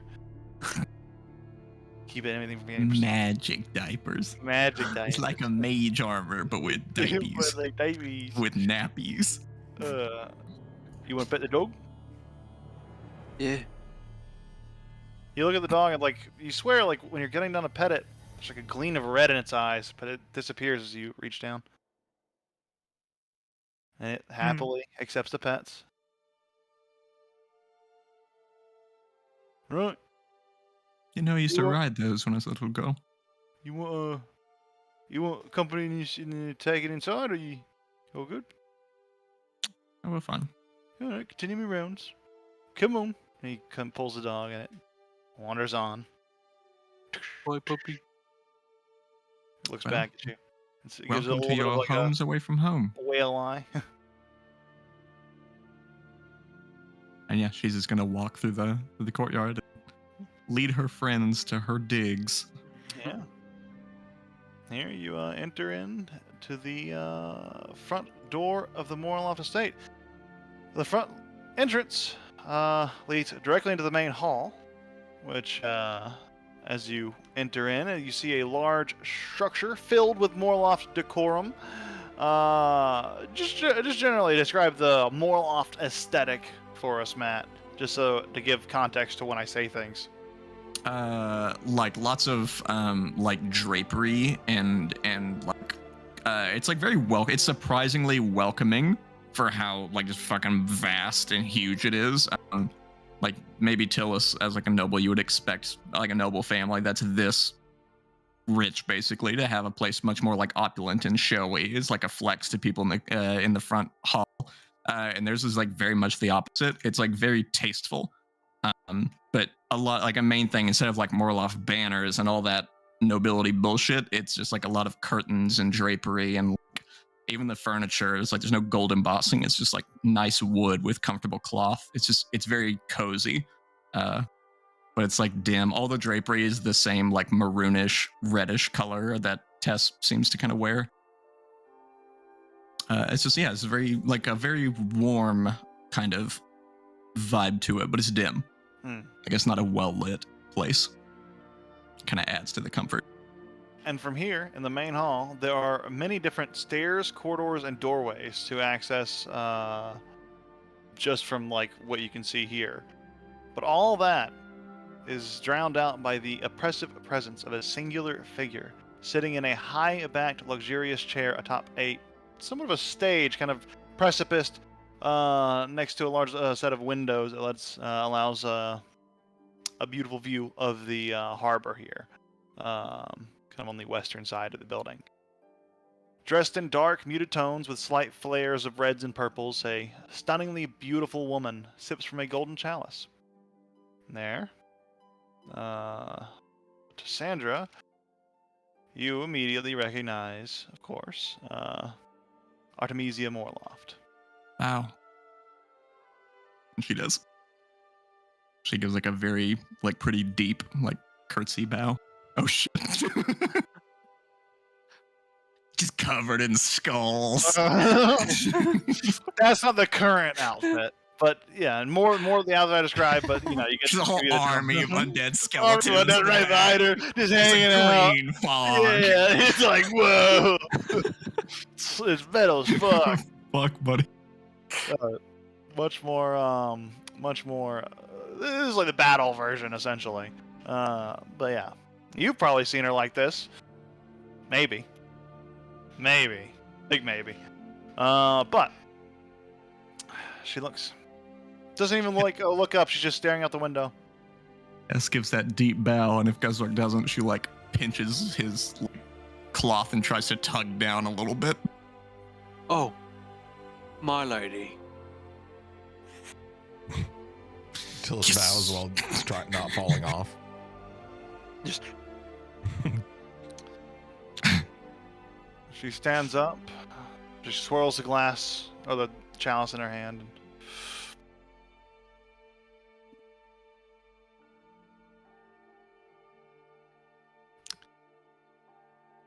Welcome home, dear. It's good to be back.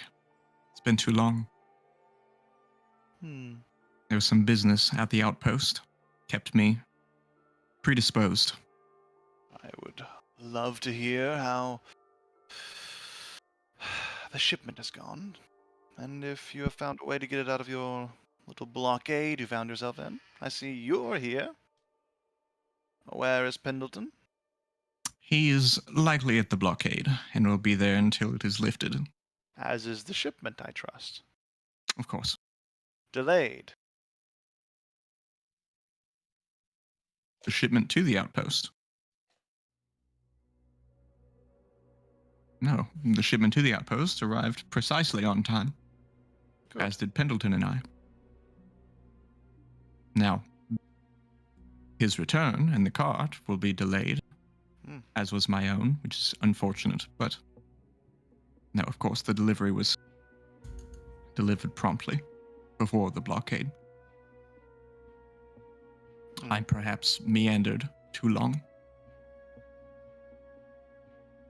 Though, in the process, I came into the acquaintance of these two.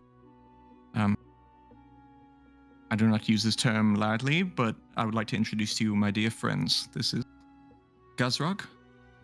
He's a loader from the east. And this is oh, Tilly's Astagnon. How do I say that? Astagnon? Astagnon. Astagnon. He's a noble from a house just north of New Traphus. Ears perk up a And little their bit. acquaintance. Interesting. One's a vagabond, but one, if that name is true, Holdsworth. I think last Indeed it session, does. Matt said something about her shoes, or Tess said something about her shoes. So Tillis is like specifically looking out just for her shoes and like nothing more, just to maintain eye contact with them. Yeah, like don't look her in the eyes, that kind of thing. Yeah. Stare at her And feet. as you're looking down, in her current attire, she's wearing kind of a long flowing garment that kind of covers most of her legs and feet. She almost seems to like glide across the floor when she moves more than she does actually seem to be stepping. And she turns and starts to approach a little closer. Tell me, boy. Just who are you?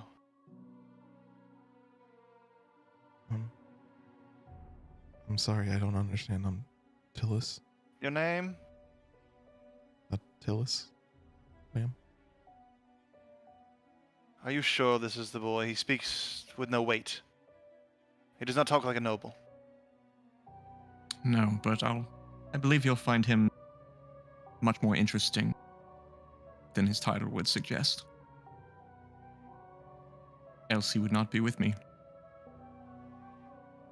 You I know, looked so forward to introducing him to you. you know. Come here. Cassandra. Oh, I thought you said those. Yeah, Tess will give like a curt bow and approach her. Is she like up on a thing? Like, do you have to like go around, or do you just go straight She to her? is like, yeah, you could just. She's partially like on this like almost like elevated stage area right near the windows. Hmm, And she's just like halfway downstairs. She just tells you to come closer. sure. And as you approach, he leans in and.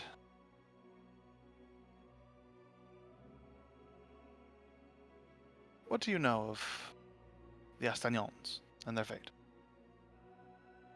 Only what I've heard whilst in his company. That some event, I know not the specifics, may or may not have happened Mm-hmm. and decimated the Estagnon estate.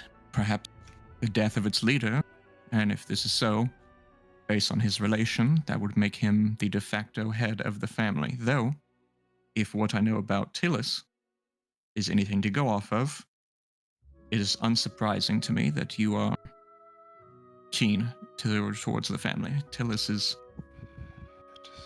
he's like no one I've ever met. It is a complex situation, my dear Cassandra. One that we will to discuss at greater length another time. Of course. But what do you mean when you About say him. yes about him? What do you mean? He's powerful beyond measure. No child his age should show the aptitude or the talent or the dedication that he does. His abilities as a spellcaster rival or surpass even my own, Interesting. and his potential cannot be understated. He has already gained the interest and favor of what's his name? Wizard, not Rengonzo. Rodori. Yeah, of Rodori. He's not only gained the interest and potential future tutorship of the Wizard Rodori, but we encountered a dragon whilst we were there. A grown one, who also saw something of a disciple or pupil in Tillis.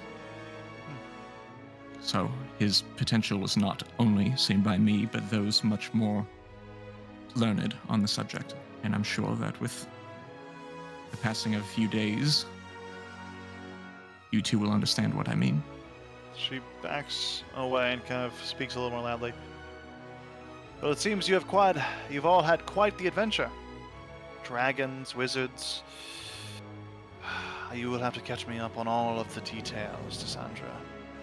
Of course. At your But, convenience. There are some things you should know. The manor. Well, you will have your run of it. It is, mostly empty. Most of the other family are off on various tasks. Except for, of course, Morbian, who is busy at work underground. However, you may rest here, and so may the young noble, but that creature shall not rest within these halls. Do not wish to question your judgment, but I somewhat owe my life to Guzrock. He had put himself at risk on numerous occasions, but nothing other than out of respect for me, the Morloff name. He has more than earned his place at my side. Make a Also- persuasion check. 19's also not played enough. the drum.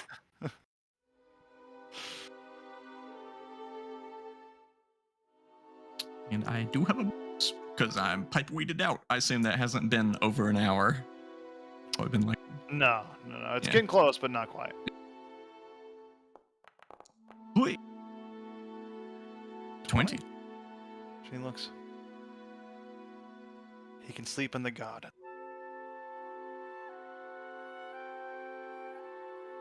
Of course.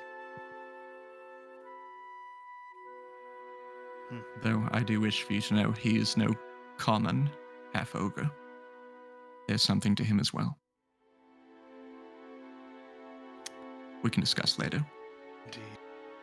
Well, you're free to head down and say hello to Morbian or to your chambers, whatever you wish. I will not keep you any longer. I trust you have had time to enjoy the festival. Is my uncle currently at work? I believe so. He always is. Hmm. Man never rests. Man never enjoys things like the festival. He doesn't even know what's going on. Perhaps we will meet him another night. It has been a bit of a day for the young one, and I don't believe he's of the constitution to meet with Uncle Morbian at the moment. Fair enough. Then, you know the way up the stairs, the chambers, the sleeping chambers. And if your ogre here needs escort, servants can take him to the garden, find him a nice mound of manure to lay on.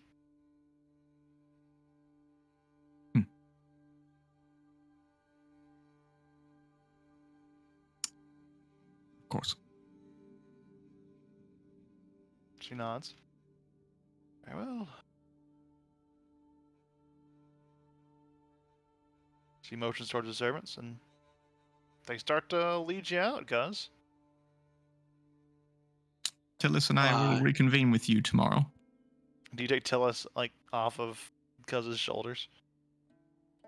Uh, Or are you on the spider right now? I think you're on Guz's shoulders, aren't you, right Yeah, now? he's Spider on hasn't Guz's come back yet. I don't Yeah. think I have the ability nor the height to actually remove Tillis from Guz if he does not let me, so Yeah, Tillis can climb down. then yeah. Tess will she will go over there and like give him a shoulder. Princess carry him. And if He is a little nervous Artemisia getting into gives, your like, a arms, look. but he doesn't want to. Like, he gets over it pretty quickly because he thinks that making a scene is going to be a little bit worse. I do not wish to inconvenience anyone, so I believe that Tillis shall share the room with me for the night, and we will find more proper accommodations tomorrow once he is more lucid. Is this does Bardic sleep in the garden? Sometimes. Well- Speaking of him, he was here not too long ago. Hmm. He wanted to Stronger meet than you. Bardic. So I should probably get the next best one. He wanted me to give you this amulet here. He said, if you break it, he'll know it's broken. Whatever that means, I assume it's some sort of signal for him. Sure. Is that all that he said? Yes, he left to go do something personal for once. Didn't say when he'd be back, just said, if we needed him, we should break this. And he said you should be the one to carry it. It's unlike him to give you instructions. He seemed to be showing initiative lately. Perhaps there's some worth to him after all. He's earned some vacation days, I She'll take this amulet. Yeah, what should I mark? You should mark it as Bardic Amulet. Bada boom, bada bing. Simple, easy.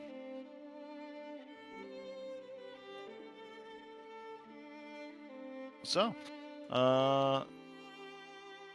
the estate is yours to go if you would like to go off to your various resting places. Guz out in the garden. You two up in the your quarters, to Sandra. Mm-hmm. So as we get to your quarters, Guz, let's describe your thing first, because it's Guz. It's the Guz show.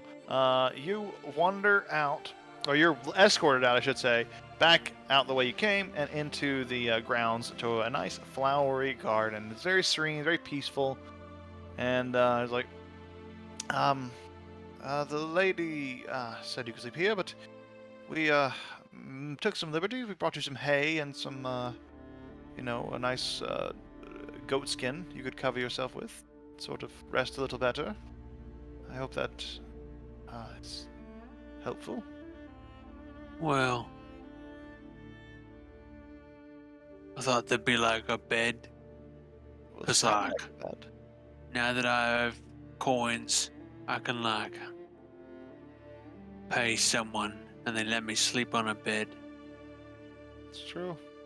You got like a bed and I'll pay you coins. No, afraid, I suppose we could take you to the servants' quarters. It'd be against the lady's wishes, though, and if... that's probably not a good idea. But there are taverns down over in, it's a little bit of a jaunt, but if you can get over to, Sprywolf, there's plenty of taverns. Just a couple hours away, if you walk. Hours? Well, more like 45, maybe like 50 minutes. Depends on how fast you are. Well, yeah, like it's a ways. It's a ways. Unless you can I feel afford like- the tavern. There's a tavern or two in Upper Gusol, but it's very expensive. I don't know how much. What's very expensive? In the hundreds of gold per night. It's a lot of gold. Yes. It's like a Well. luxury kind of thing. Huh. I'll think on it, I guess. Well, and here, one of the servants, he's been with us since he was a boy, but he's no longer needing this. It's a little picture book for you to keep yourself entertained out here. Has he got letters? Or just well, pictures? It's got both, but a lot of so you can like kind of piece things together. It's good. I know some letters. That's good. It's good. It's real simple letters. Good. You think you could? Oh, it's a riveting read. It's about a caterpillar who is very hungry.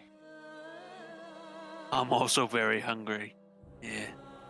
Well, there's some hay there, and there's some vegetables that we could bring you from the garden. You ain't got like a pie.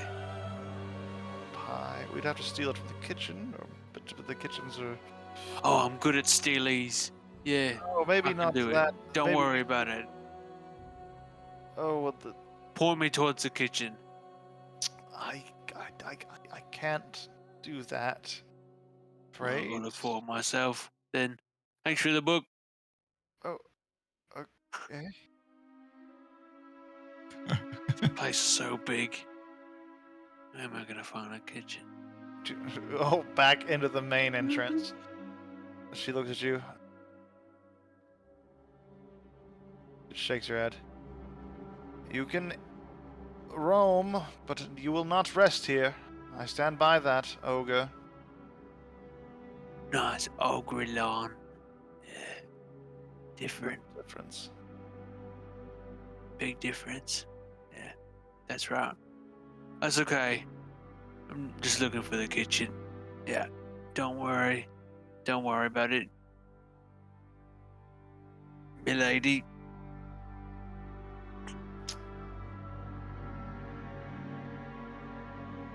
Ogredon, she says to you, stop. Yeah.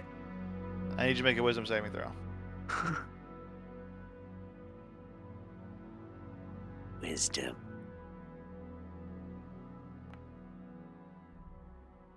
That's right. You feel your body lock up in response. You turn around, and you shift automatically. I don't like this. Silence, and your mouth closes. Do not make another noise. Leave and go sleep in the garden. And you feel your legs just compulsively.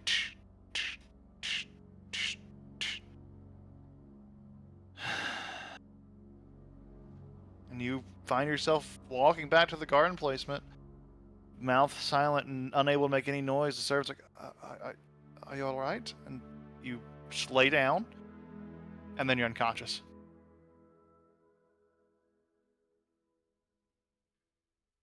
So, Cassandra, you have brought yourself up to your quarters in the manor. I think as like we like find to her room, there is like on the. Actually, I think it's more fun. Tell us, make like a perception check or something like that. Perception or investigation, whichever.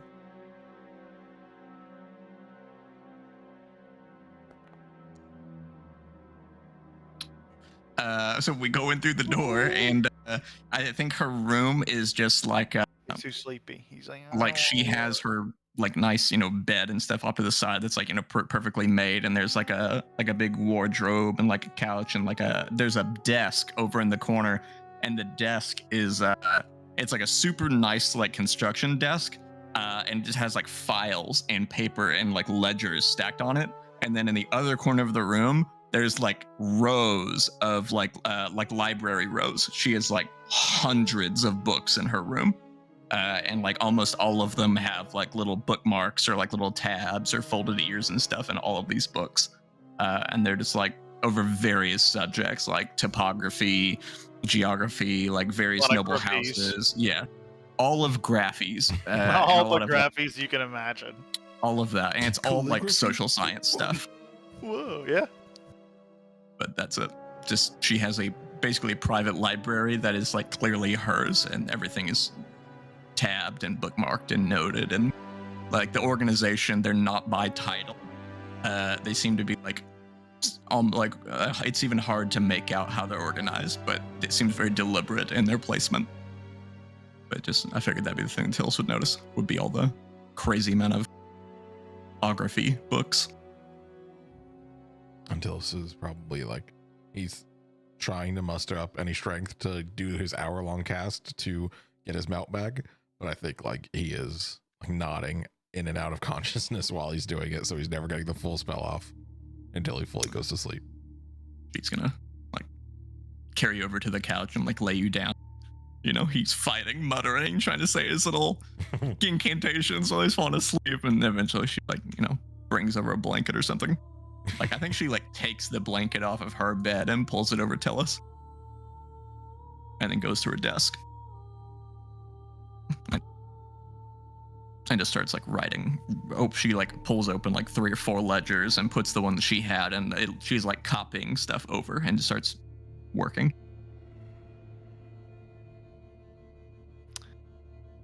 You hear a familiar calling at this point in your mind. You're Cassandra. There is a messenger here. Says something about a bill. Is this something I can reply to? Yes. Oh yes, there was a bit of a tab at the Gleaming Jewel. I went ahead and forwarded it onto it. It was more of a diplomatic thing for the family. I hope that you don't mind. We will So- discuss in detail exactly how this will benefit the family.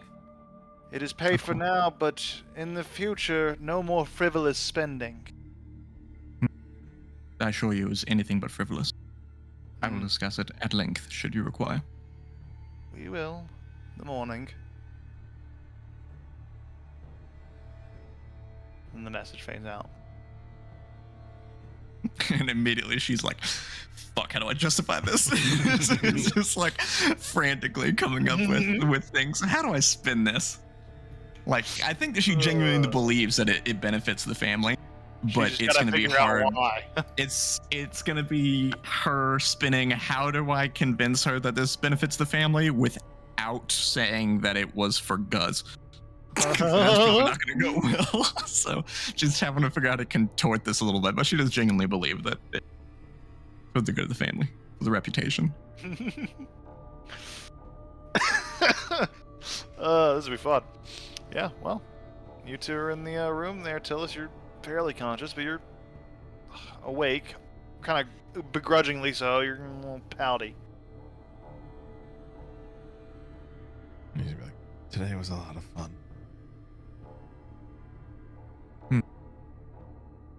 It was. It's been a long time. It's pleasant not having to fight for your life every moment of the day. Instead, we get to make Guz a star. Yes, we will. He's going to be someone. You and I have our birth that made us who we are to people who don't know us. I have to do nothing but drop my name for people to realize who I am. And it seems you have a similar circumstance. At least with the nobles in the know, it seems that Artemisia knows something of your family, and I'm curious. But Guzrak is at a disadvantage. Doesn't have the noble birth that we have. He doesn't even have the racial lineage that we do. I mean, I, as with most of my family, are half-elves, and Hey, the Imperium is not known to be friends. this is super poignant to your point. You want to know what? You want to know what this is? This right here. What? You don't know what this Mhm. place is? This is a Elf place. This is a place where only humans, elves, and in the fair races are allowed. Mhm.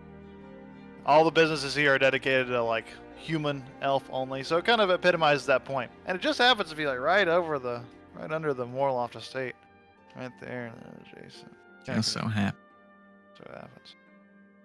that he doesn't have the lineage, the education, the physical appeal that you or I do. People see him, they have a negative connotation, as did I.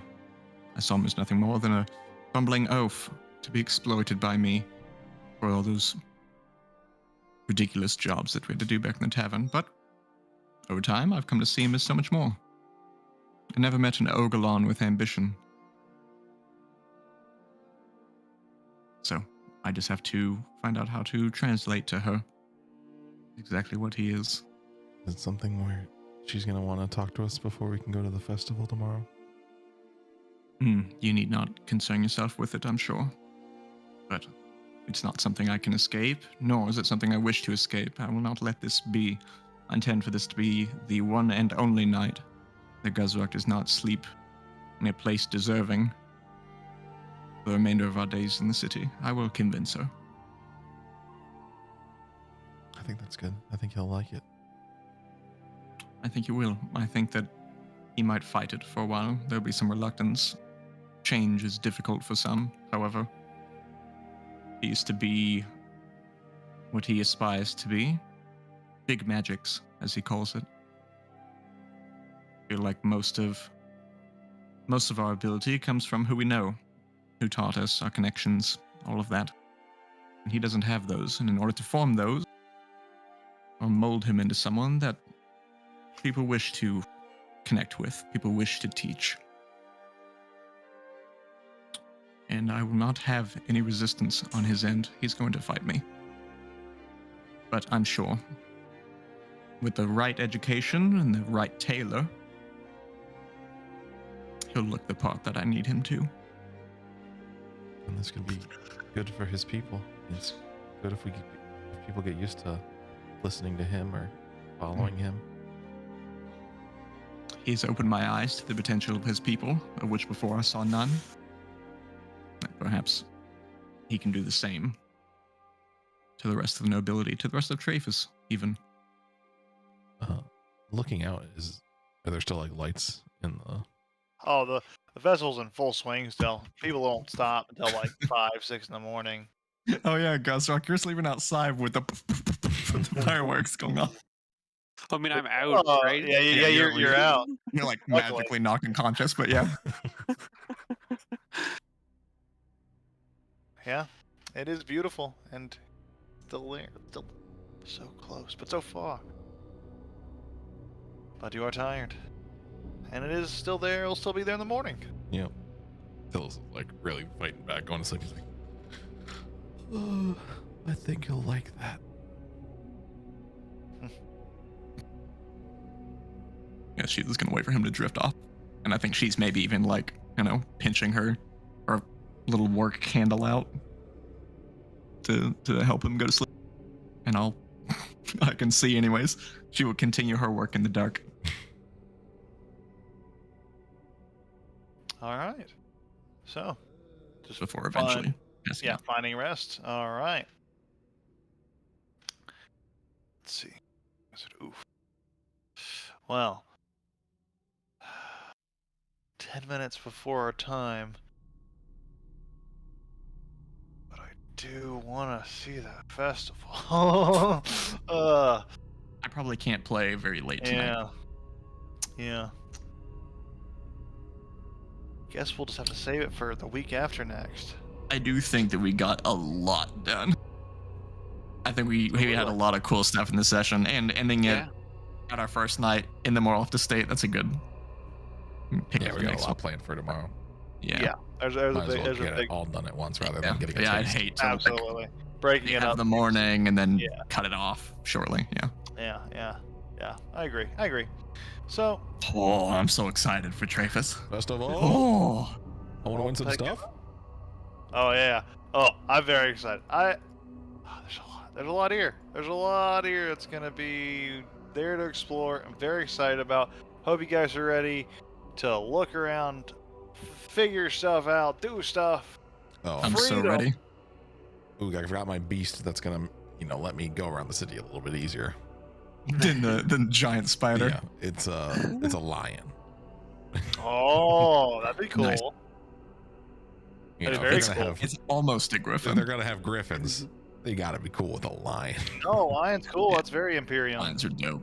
That'd probably be into that. Yeah. No, I'm very excited for this arc, this phase of the game. I should say, not even an arc. Arc's too small. Entire phase of this next game of the whole open world. I feel like this is a taste of it. I feel like this is kind of the general. When you're not immediately on an adventure, this will kind of be the vibe. I think you guys are exploring, wandering, finding things to do, etc., on your own pace, etc. So hopefully that's enjoyable. Hope it's exciting. Hopefully that's going to be something you guys are interested in continuing to do. But I enjoyed that session a lot, so I'm certainly excited to continue that kind of thing. A lot of that session. And I got recap next session. Sure do. I got my recap already done. God, I don't know if it sucks that this is already a bonus game, because now it's like, double bonus. It's just too many bonus games. The What? break- Bonus game. This is the 'Cause we fourth went game. 4. This is the fourth game, so next week we're gonna be off, which is the second. That's what you mean. Yeah. So this is already a bonus game. Oh, actually, no, it's not, because we skipped a. Okay, it is. We made up for the game that we skipped with Kay because we had a game with Kay on Thursday, and we had a Lucky Few game, etc. So I guess it all equals out amount of games played. I just realized the week after this one is the 4th of July. Ooh. Oh. I will have to let you know if I will even be available for that. It didn't occur to me that we'd be playing, that it's the 4th of July that might be happening on. I might not be here. I'm going to be on a Whoa. I'm gonna be on a camping thing over the weekend, so I should be back by Monday, but maybe not. Week after next? Yeah, week after next. Yeah, next week is the 27th, Gotcha. which we have off, and then the week after that is the 4th. That's the day of my birthday. Wow, wow, wow. Wow. Wait. But That's the day of your birthday? You're born July before 4th? my birthday. Oh, no, you're born 5th of July. no, to 28th of June. Oh, the 20th. Okay, 27th, June 20th. 27th. But Happy birthday in advance. I know, right? But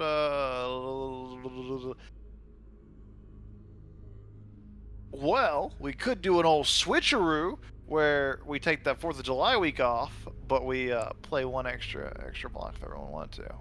3 if you guys wanted to next week, and do some festival shit. I leave it up to you guys. Yeah, it's up to you And guys. again, I might be able to play the 4th of July, but I want to double check. I don't want to like commit and then not be able to.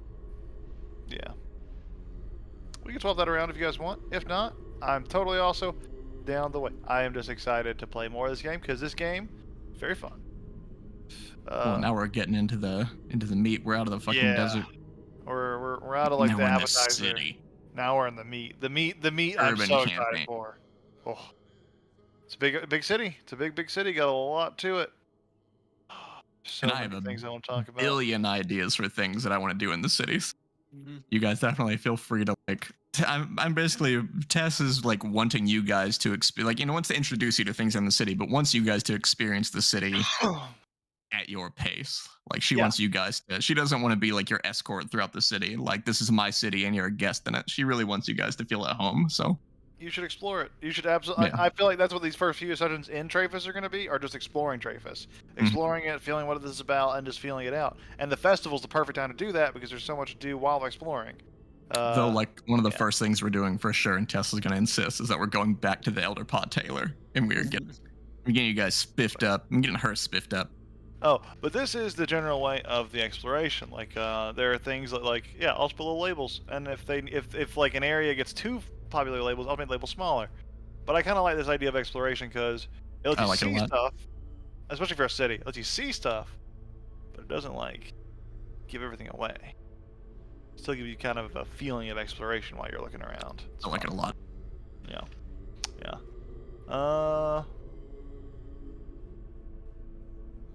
Hella excited. Yeah. I was trying to think. I don't think it works on like the open terrain maps as well because for a I don't lot think of I've been this excited to like go to a city and like explore a city in a D&D campaign. It's like I am Yeah. for this one. For the most part, it's like, oh look, another city. We're gonna bullshit around here, go find like a magic item shop, and then probably spend too much time doing nothing of import and then leave. This one's like no, No. like it's an urban campaign now for a little A bit. real city that you can do an urban campaign is great. Yeah. It's like each one of these districts could essentially have everything that the Oasis had, which is always Yeah. the very exciting part. For sure. I cannot